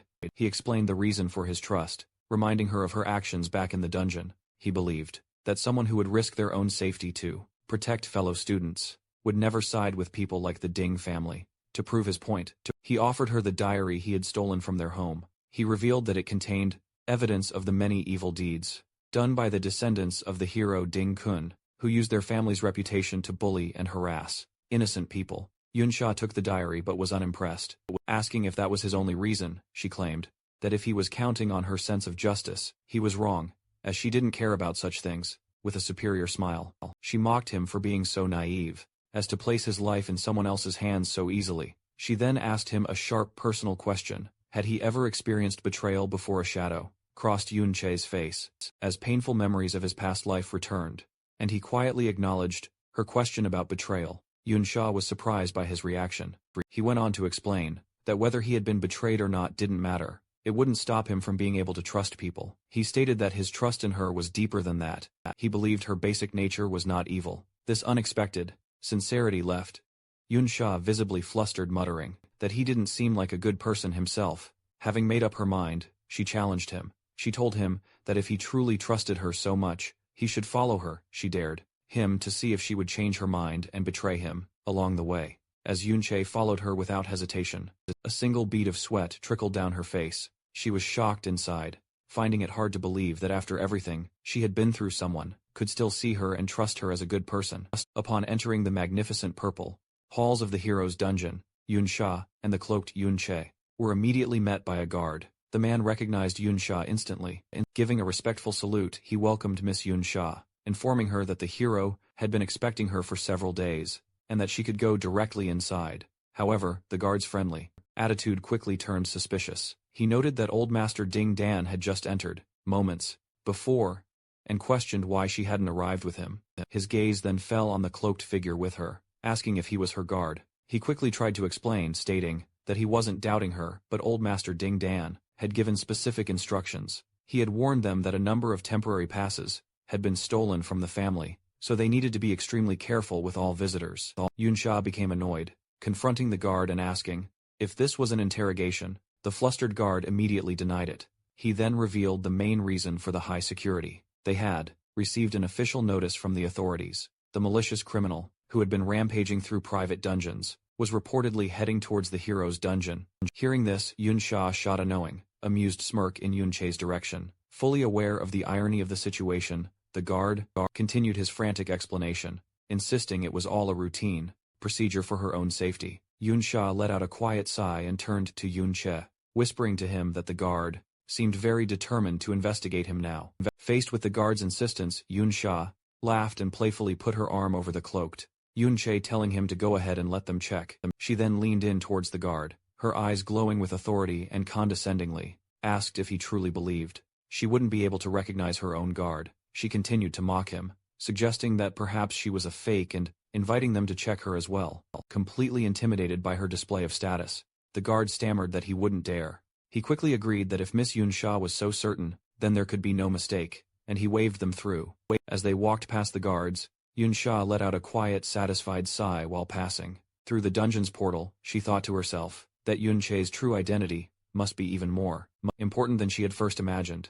Once they were safely inside, she turned to him and stated that based on the trust he had placed in her, she had fulfilled her promise and brought him in. She added that she would not interfere with whatever he planned to do next. However, she made it clear that her help ended there. Yunsha simply thanked her. He then summoned a cloaked, skeletal undead minion and told her to take it and leave. He explained that by doing this, anything he did from that point on would not be connected to her, protecting her cover.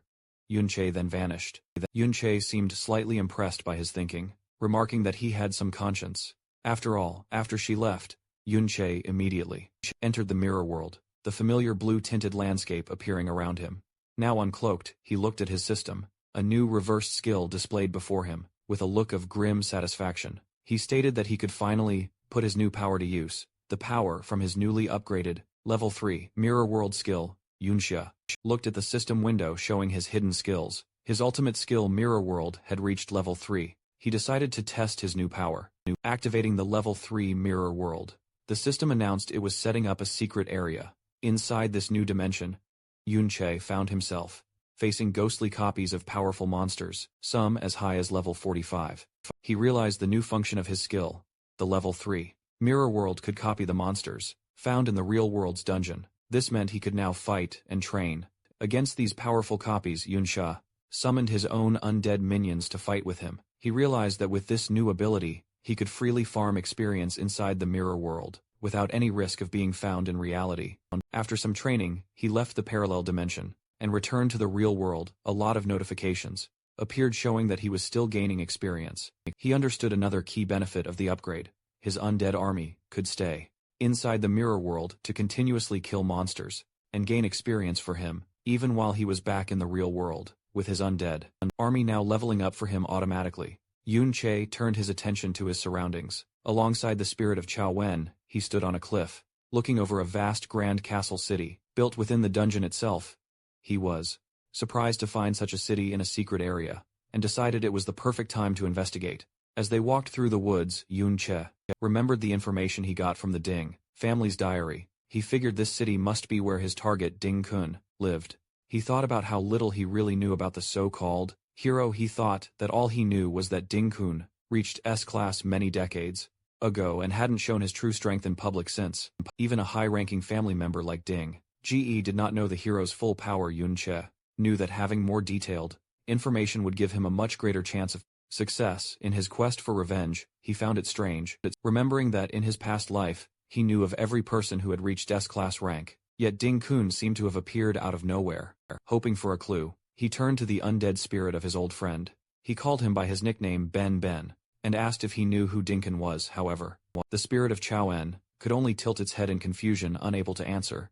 Yunche expressed his disappointment, wondering if his attempt to talk with his undead friend was still useless. He thought that when his SSS rank skill, Mirror World, reached level 3, the intelligence of all his undead minions was greatly improved. The improvement was most obvious in the spirit of Chao Ben Ben En. However, he concluded with frustration that his friend's soul had still not recovered enough to be able to talk properly. Looking out over the huge castle city within the dungeon, Yunche held on to a small piece of hope.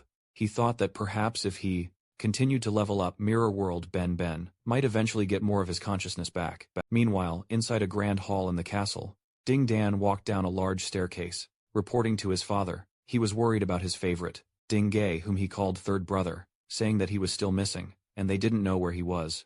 He was speaking to a powerful figure, sitting on a throne, a man in intimidating, full-plate armor, who was Ding Kun, the famous hero of the empire.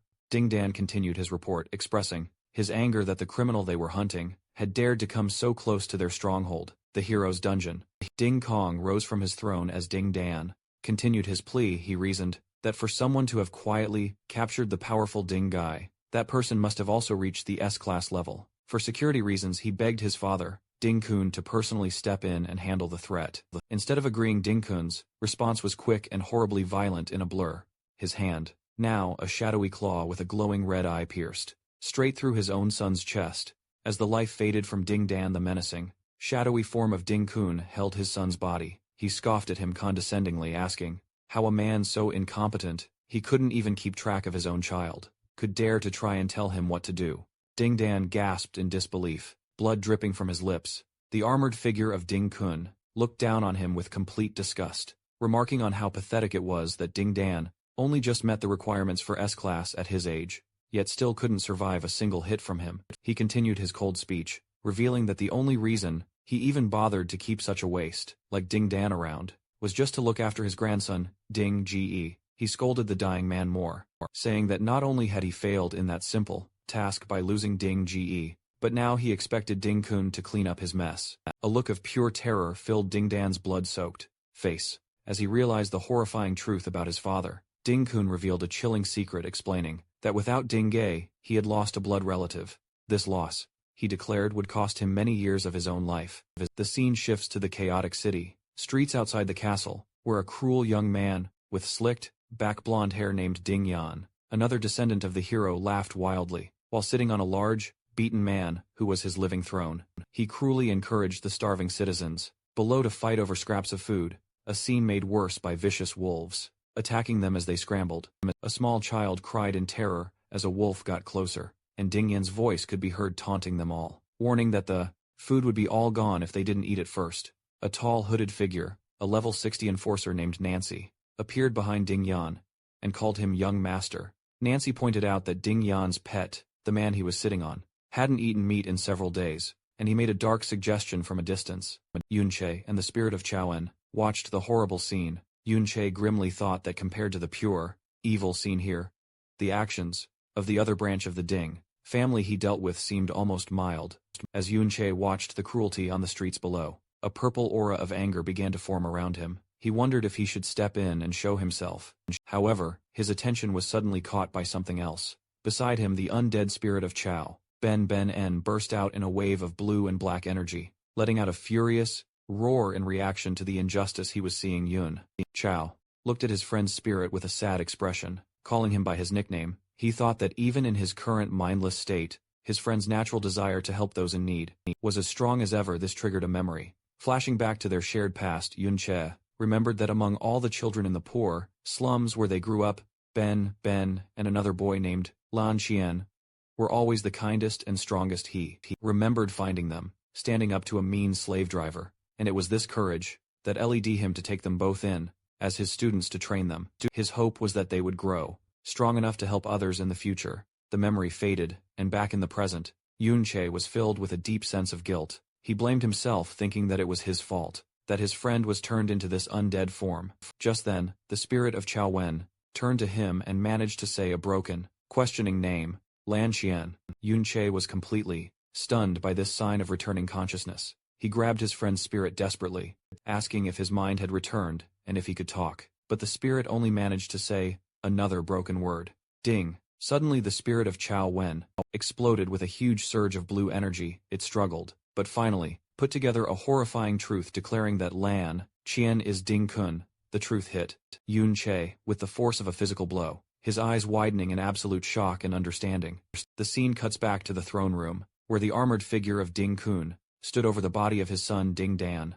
After wiping the blood from his gauntlet, he spoke the name Yunche in his shadowy, menacing form. He wondered aloud if someone was intentionally using a name so similar to his old enemies to provoke him. A grim knowing look appeared on his face as he thought about how many years it had been since he last heard that name. With a sinister, confident smile, he addressed his old master, who was not there, declaring that he would see for himself who dared to pretend to be his dear master, revealing his true identity as Lan Xian on the city streets. The cruel Ding Yan speaks to his huge orc-like pets, mocking them for being well-behaved. He tells them he knows they must be starving. With a crazy laugh, he points to the terrified and hurt citizens scattered around the plaza, a scene of violence he has clearly caused. A small crying child kneels next to a fallen man, too scared to move, with a look of pure madness.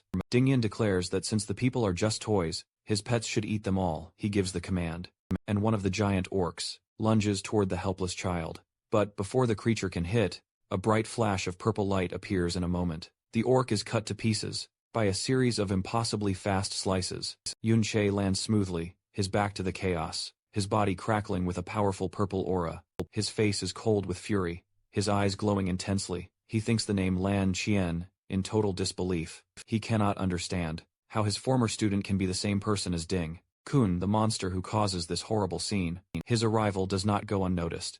The enforcer Nancy steps forward, demanding to know who he is. While Ding Yan looks on in shock, Nancy laughs, calling Yunche a fool for daring to enter the hero's territory to die. But Yunche is lost in his own angry thoughts. His eyes burning with purple fire, he silently screams, wondering how the Lan Qian he knew could possibly raise such a disgusting person like Ding Yan. This brought back another memory, a flashback to a simpler time. A younger Yunche stood before his two young students, Lan Qian and Chao Ben En. He explained to them that because of the great power of class users, the The old era of knights was over. However, he told them that as a knight son himself, there were still values he wanted to teach them. He promised them that with his help, their strength would grow far beyond that of normal class users. As he spoke, the young Lanxian looked up at him with bright, admiring eyes, clearly inspired by his master's words. The story flashes back again to a younger Yunche teaching his two students, the bright-eyed Lan Qian and Xiao Ben Ben En. He explains that if they want to keep learning from him, they must remember a few key things. The first, he says, is humility. The lesson is shown next to a memory of the two boys harvesting a field, with Lan Xian playfully bragging that he was faster than Ben Ben. Yun Cho reminds them to remember that they are no different from others, and must treat everyone with kindness and respect. This is followed by a scene where the boys are being paid by an old man for their work. Ben Ben complains that the pay is too low, accusing the man of cheating them. The calmer Lan Qian quickly tries to stop him, telling him not to make their master angry, but Yun Che silences Ben Ben with a sharp command. After the lesson in humility, the younger Yun Che gives his students a book, explaining it is an extra reward. He tells them to remember this feeling of being rewarded for their work, and to never let themselves become arrogant. The scene changes back to the present-day battle. Yun Che attacks with a furious storm of purple energy slashes.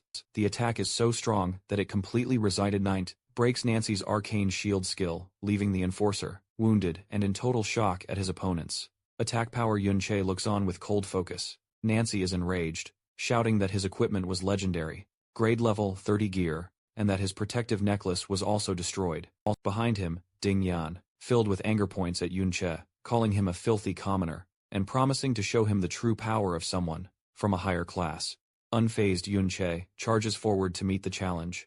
This brings back another flashback to his second principle, compassion. The memory shows him and the two boys in a ruined city, giving food and help to a starving, helpless man. Yun Che explains that they must be kind to the weak, and always use a good heart to fight against violence. This is followed by a scene of the two boys bravely fighting off a large man, defending the weak. The final memory focuses on Lan Xian. Yun Che stands behind him as they look down at a captured criminal. He tells Lan Xian that since he himself was rescued from the same slaver group, he should understand the helplessness of the weak and should make a fair judgment.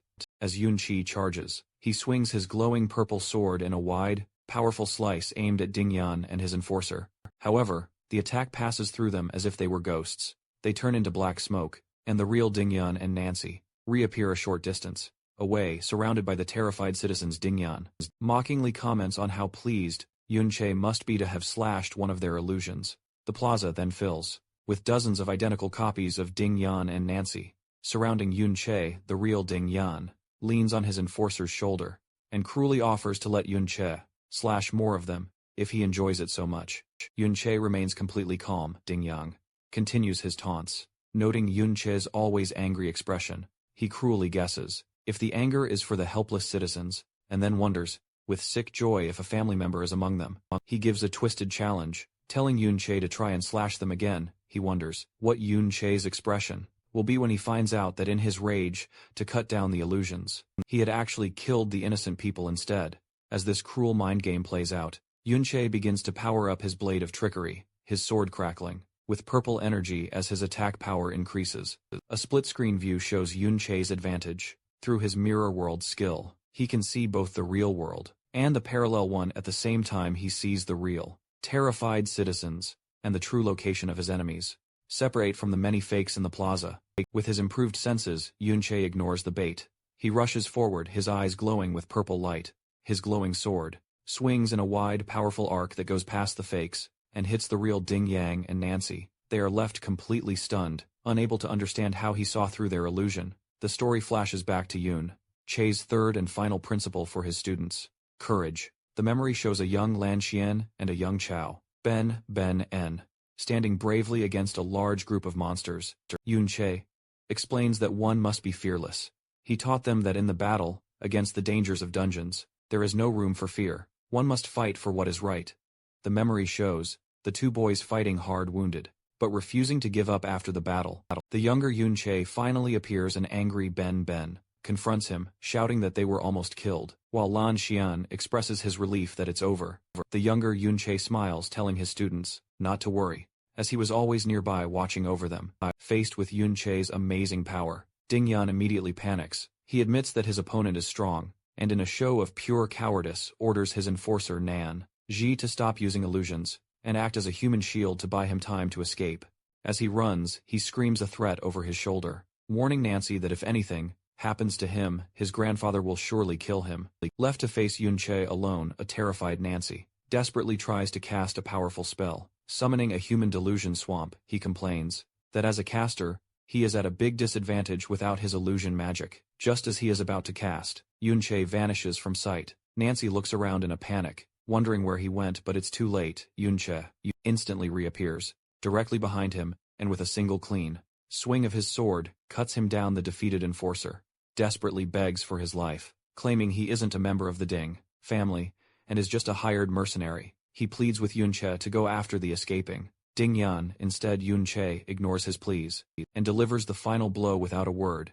Meanwhile, Ding Yan's escape is stopped by the ghostly large figure of the undead Chaoan, who blocks his path. Terrified Ding Yan immediately tries to use his family name as a shield, asking what this thing is, and reminding it that he is the grandson of a hero. He threatens the spirit, promising to make its entire family suffer a terrible death if it dares to touch him. Before the spirit can act, Yunche appears, summoning a huge shadowy creature that stands over the terrified Ding Yang. As Ding Yang screams in terror, a system window appears before him, showing a list of all his equipped items, his robe, skill books, potions, and belt, being forcefully taken from his inventory. He can only watch in horror. Asking what Yunche has done to him, the scene is shown. Next to the final principles, Yunche taught his students, a strong contrast to the evil he now faces. The fifth principle was honesty, the sixth was justice, the seventh was honor, and the eighth and final principle was soul. The huge shadowy creature summoned by Yunche attacks, causing a volley of dark blue energy, swords to shoot up from the ground, and rain down upon the city. Its target Ding Yan lies lifeless on the ground, his time of terror brought to a quick and brutal end. Standing on a bridge looking over the horrible scene, Yunche looks down at the bodies of citizens stuck on spikes. He thinks of his former student Lan Xian, thinking with bitterness on how he had not only ignored every principle he was taught, but had also betrayed both him and Xiao Ben N in the past. His sadness turns to pure rage as he thinks about the evil that Lan Xian has let his own family commit, and he silently screams the painful question of why it all happened. A voice cuts through his thoughts, asking why what. The shadowy armored figure of Ding Kun, who is Lan Xian, suddenly appears behind him, before Yunche can react. Ding Kun delivers a powerful punch to his back, mockingly commenting on how much fun he seems to be having. In his secret place, the force of the punch sends Yunche crashing into the castle walls, causing a huge explosion of rock and dust. Buried in the rubble, Yunche immediately begins to heal himself, casting a series of basic heal spells as he checks his new powerful equipment. He is now wearing the spider pearl necklace, the distant roar robe, the nether serpent's pants, the nether cave belt, and the nether cave pottery boots, all while his blade of trickery continues to power up his attack. Bloodied but determined, he pulls himself from the wreckage, his mind still filled with the question for his old student Lan Qian why. The shadowy figure of his former student, now fully identified by the system as the level 71 seconds class Berserker Lan Xian, also known as Ding Kun, walks towards him through the destruction. Instead of facing him directly, Yunche uses a new plan, throwing a volley of shiny mirror-like shards toward his enemy. Ding Kun easily blocks the objects, confused by what they are, and asking if they are mirrors. The shards are a distraction, and Yunche uses them as portals, appearing instantly behind his former students. With his enemy caught off guard, Yunche brings his glowing purple sword down in a powerful strike, his voice filled with the pain and rage of a decades-old betrayal. As he screams the question that has been bothering him, why did you betray us? The strong blow from Yunche's surprise attack shattered a piece of Ding Kun's armor. Ding Kun, touching his damaged helmet, grinned and noted that for someone to break his armor, their speed and attack power must be unusually high. Yunche's eyes glowed with an intense purple light, filled with rage and pain. Clenching his fist, he screamed Lan Xian's name, confirming it was his former student. He desperately asked why he chose to betray them years ago. Unimpressed, Lan Xian questioned the word betrayal as he summoned a huge pixelated greatsword.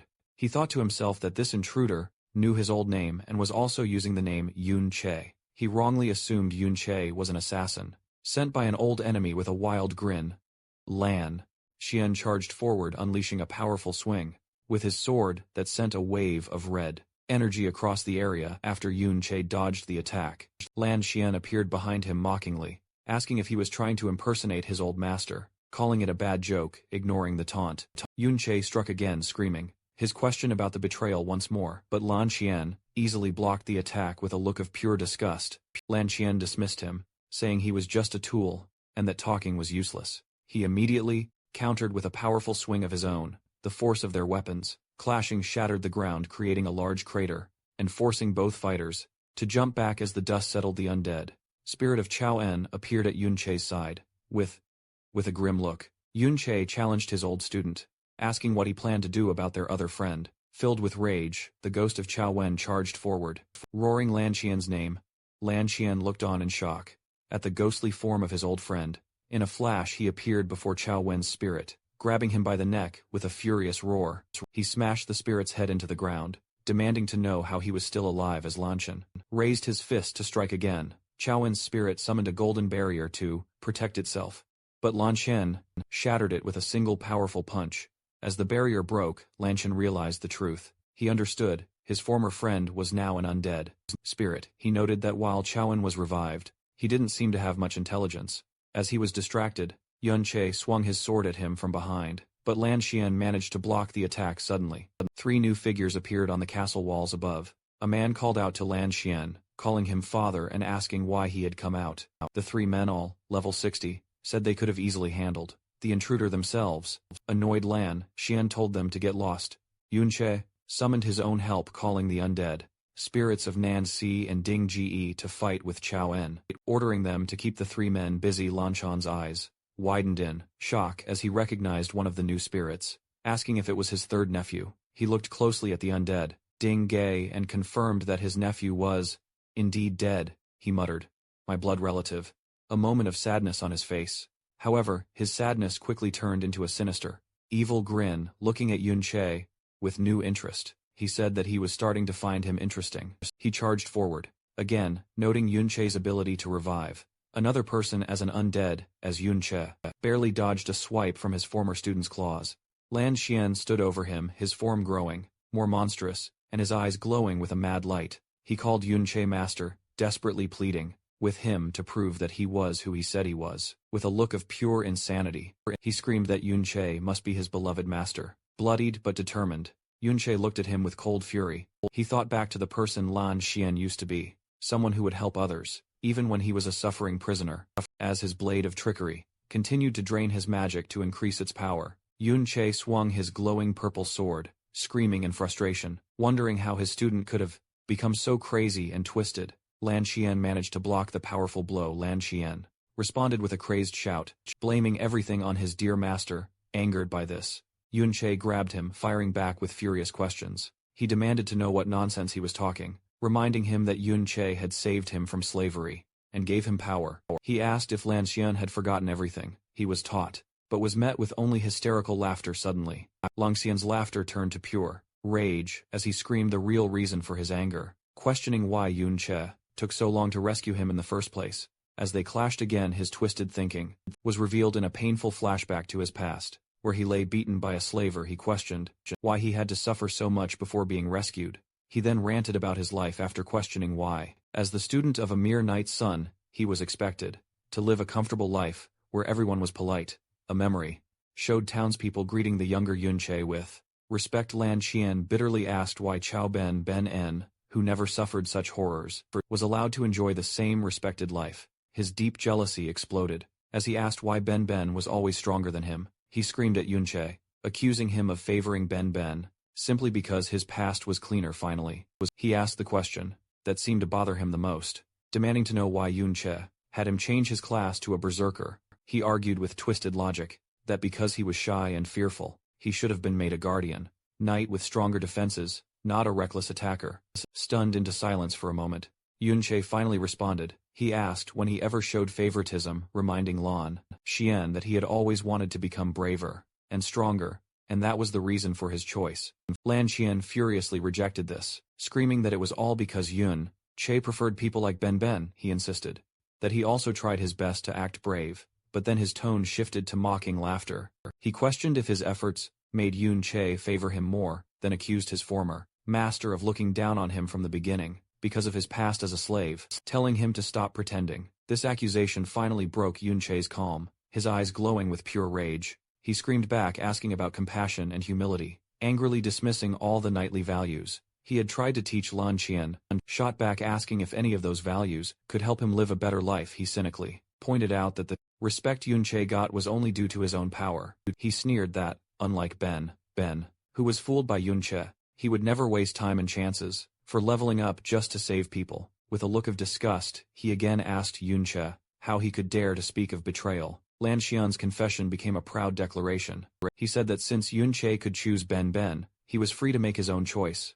He revealed that good old brother Luo Wei was able to offer him a much higher status and greater power. He crazily told Yun Che to look at the results of their choices, comparing Ben's descendants to his own. He laughed with cruel satisfaction, bragging that Ben's family can only serve as slaves. Under his own Ding family he mocked Yun Che's current state and then pointed to a golden statue of a powerful figure, telling him to look at the high status Luo Wei now holds. As Yun Che stood silently, his body crackling with a huge purple aura, Lan Qian delivered his final taunting question, asking him who he thinks made the right choice in the end. The immense purple energy around Yun Che surged violently, his blood-streaked face twisted into a mask of pure fury as he finally snapped, screaming at Lan Qian and calling him a heartless, ungrateful bastard. Fueled by his rage, Yun Che leaped into the air and threw a volley of glowing mirror shards at his former student. He then unleashed a blindingly fast and complex attack, teleporting between the shards to strike from multiple angles at once.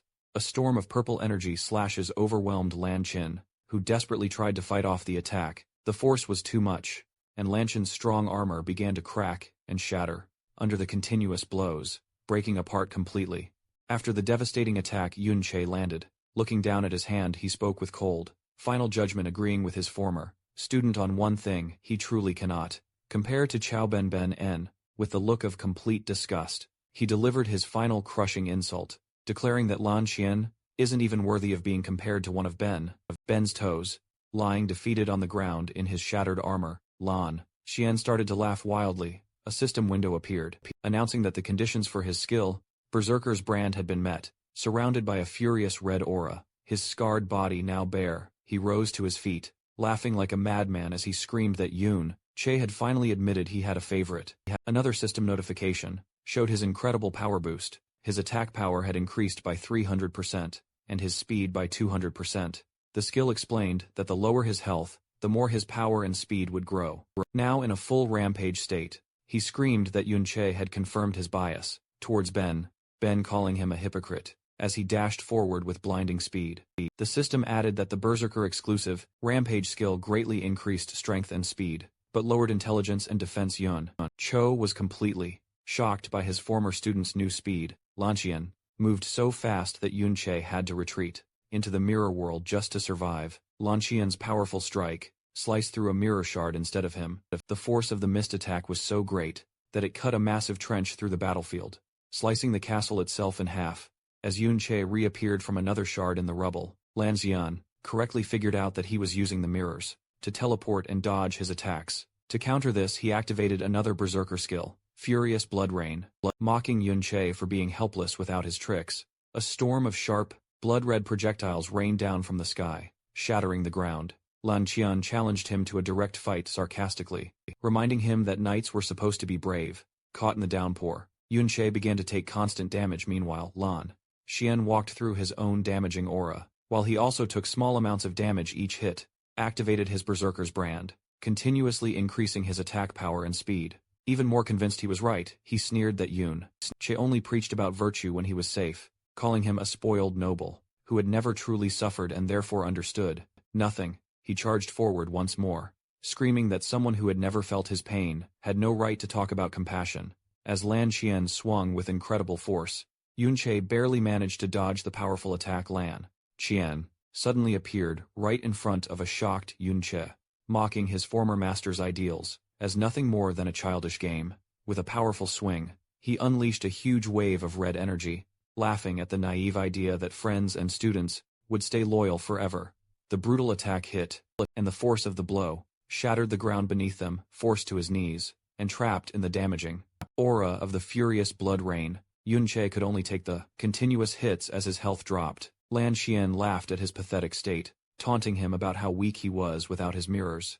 With his magic almost gone, Yunche had to drink a healing potion barely, managing to counter the constant damage he was taking. Lan Xian slowly moved closer, gloating that even if he did not attack Yunche, could only struggle to survive the damage from the blood rain. Seizing a moment, Yunche lunged forward in a desperate counterattack, but Lan Xian easily blocked it, saying that his master had not been so fragile in the past with a cruel sneer. He declared that this was the price of being naive, and that Yunche should thank him for the lesson. In a swift move, Yunche summoned a small, ghostly dagger and tried to stab him up close. However, Lan Xian easily caught the blade, continuing his twisted lecture by saying that only by being betrayed could one truly grow up. He began his own counter attack, mocking Yunche about how terrible it must feel to fall from such a high position. Yunche managed to block the strike, but as their blades locked, Lan Xian delivered his final crushing taunts. He gloated about how Luo Wei had become a respected king loved by the people, while Yunche himself had been called a traitor, hated by all. Straining with all his strength, Yunche struggled to hold back Lan Xian's immense power. With a final taunting question, asking if he felt jealous, Lan Xian easily overpowered his former master, sending him crashing into the rocks buried in rubble, and still taking damage from the furious blood rain. Yunche's health dropped to a critical level as Lan Xian laughed wildly. The victor approached, stating that Yunche's life was about to end, and that his only way to survive was now in his hands. With a twisted, cruel look, Lan Xian made an offer if Yunche admitted that he was wrong and got on his knees to beg for forgiveness. He might be allowed to live as his pet. However, this offer had one key condition. He must reveal the secret of how he could bring the dead back to life. In the darkness, seemingly beaten, Yunche quietly admitted, "I was wrong." As he spoke, he summoned a new pair of daggers, the ghostly daggers. He clarified his statement, declaring that his mistake had been saving Lan Xian from the slavers all those years ago. As a powerful golden aura began to surge around him, he continued, stating that his second mistake had been trusting heartless people like him. Suddenly, a system message flashed, announcing that Yunche had leveled up. Lan Xian looked on in shock, realizing that his opponent's status had been fully restored. Yunche continued listing his past mistakes. He had been wrong to believe that he could win people over by setting a good example, and wrong to think that good people could not turn evil. All this time, his undead minions had been continuously farming experience for him inside the mirror world, providing the final push he needed to level up. With his health and mana now full at level 46, he stated his next mistake had been strictly following the Knight's Code. He activated a series of powerful buffing skills from the new daggers, including Aura of Swiftness and Evil Possession. His appearance changed dramatically. His hair turned a ghostly white, and he was covered in a powerful, ghostly blue aura as his attack power soared. He declared that virtues were not needed to deal with scum like them. With a new look of cold, ruthless determination, he concluded that all that was needed was to eliminate them by any means necessary. Now fully powered up, Yunche charged forward, his new ghostly daggers crackling with energy, and met Lan Xian head-on. The two engaged in a fierce, high-speed battle, their attacks clashing in a blinding storm of blue and red energy that tore across the ruined landscape. Lan Xian laughed wildly, thrilled by the fight, screaming that this was how it should be. However, after easily blocking one of Yunche's strikes, he began to mock his former master. He had thought Yunche had learned a new dual-wielding class, but he now saw that he was just awkwardly holding two daggers. He scolded him, saying that using an unfamiliar fighting style in a real battle was suicide, and that Yunche seemed to have forgotten the lessons he had once taught him as a memory of his own past. Suffering flashed in his mind. Lan Xian swung, but Yunche vanished before the blow could land. Lan Xian was left confused by his opponent's sudden disappearance, but only for a moment. Yunche instantly reappeared behind him and drove a dagger deep into his back, causing him to spit up blood. Enraged and in pain, Lan Xian spun around to counter-attack, but Yunche vanished again. He screamed in frustration, demanding to know how it was possible. When all his mirrors were shattered, frantically searching, his eyes landed on a pool of his own blood on the ground. He saw a reflection and realized the horrifying truth. Yunche did not need mirrors, but could use any reflective surface, even blood, to teleport. Furious at being tricked, Lan Xian unleashed a powerful ability, causing tendrils of blood to erupt from the ground and cover the entire area. He admitted that Yunche had found a loophole, but declared that this new move would leave him with nowhere left to run. Activating his ultimate skill Blood Frenzy, he confidently stated that now there was nothing left for his master to use for reflection. Just as he finished his boast, a shadowy blade pierced straight through his chest from behind. He turned in utter disbelief to see the ghostly Reckon's form of his other former friend, the undead Xiaoen, standing right behind him. He weakly questioned when he had gotten there, and how they could have performed a sneak attack across the battlefield. Yun Che, now back to his original appearance, calmly recalled his undead minions. He stated that there was no need to follow the knight's code. When dealing with someone like him, the battle was over. Surrounded by the ghostly flames of his undead army, Yun Che stood over the fallen body of Lan Qian. With a look of absolute, cold hatred, he delivered his final sentence, declaring that he only wanted one thing for Lan Qian: to die even with a deadly wound. Lan Qian was still defiant. He called the undead spirit of Qiao Ben Al also, from 60 years ago, who was no match for him now, and easily cut the spirit in half. He screamed that the more he was hurt, the stronger he got because of his berserker skills, but Yun Che instantly appeared and stabbed him again. In his powered-up form, Yun Che coldly told his former student that he knew all his weaknesses. Enraged Lan Qian cursed at him, but Yun Che calmly explained the two main weaknesses of the berserker class. The first, he said, was low defense. As Lan Qian swung wildly, Yun Che teleported away, and the undead spirit of Ding Ge took his place, swinging its axe at the berserker. Lan Qian furiously turned and sliced the new enemy in half. Yun Che explained that the berserker class needs a lot of points in attack and speed, which leaves little for defense. To prove his point, a volley of energy arrows from another undead archer hit Lan Qian in the back. Now surrounded by a growing army of Yun Che's minions, he learned the hard truth of his build. Yun Che explained that with the defense lowering effects of his own skills, even low-level skeletons could now hurt him with a furious roar. Lan Qian used a powerful whirlwind slash, cutting down the minions right around him. He boasted that he just needed to clear out these low-level spirits, but as the dust settled, he saw Yun Che and more undead on the cliffs above. Yun Chao then revealed the second major weakness, a lack of wide-area attacks. He explained that besides the basic whirlwind slash and some straight energy slashes, Lan Qian had no way to deal with a large spread-out army. The final, inescapable trap was revealed as a huge army of undead spirits appeared from the shadows behind Yun Che. He told his former student that his mana regenerated fast enough to keep an endless army of undead, making it impossible for Lan Qian to ever kill them all.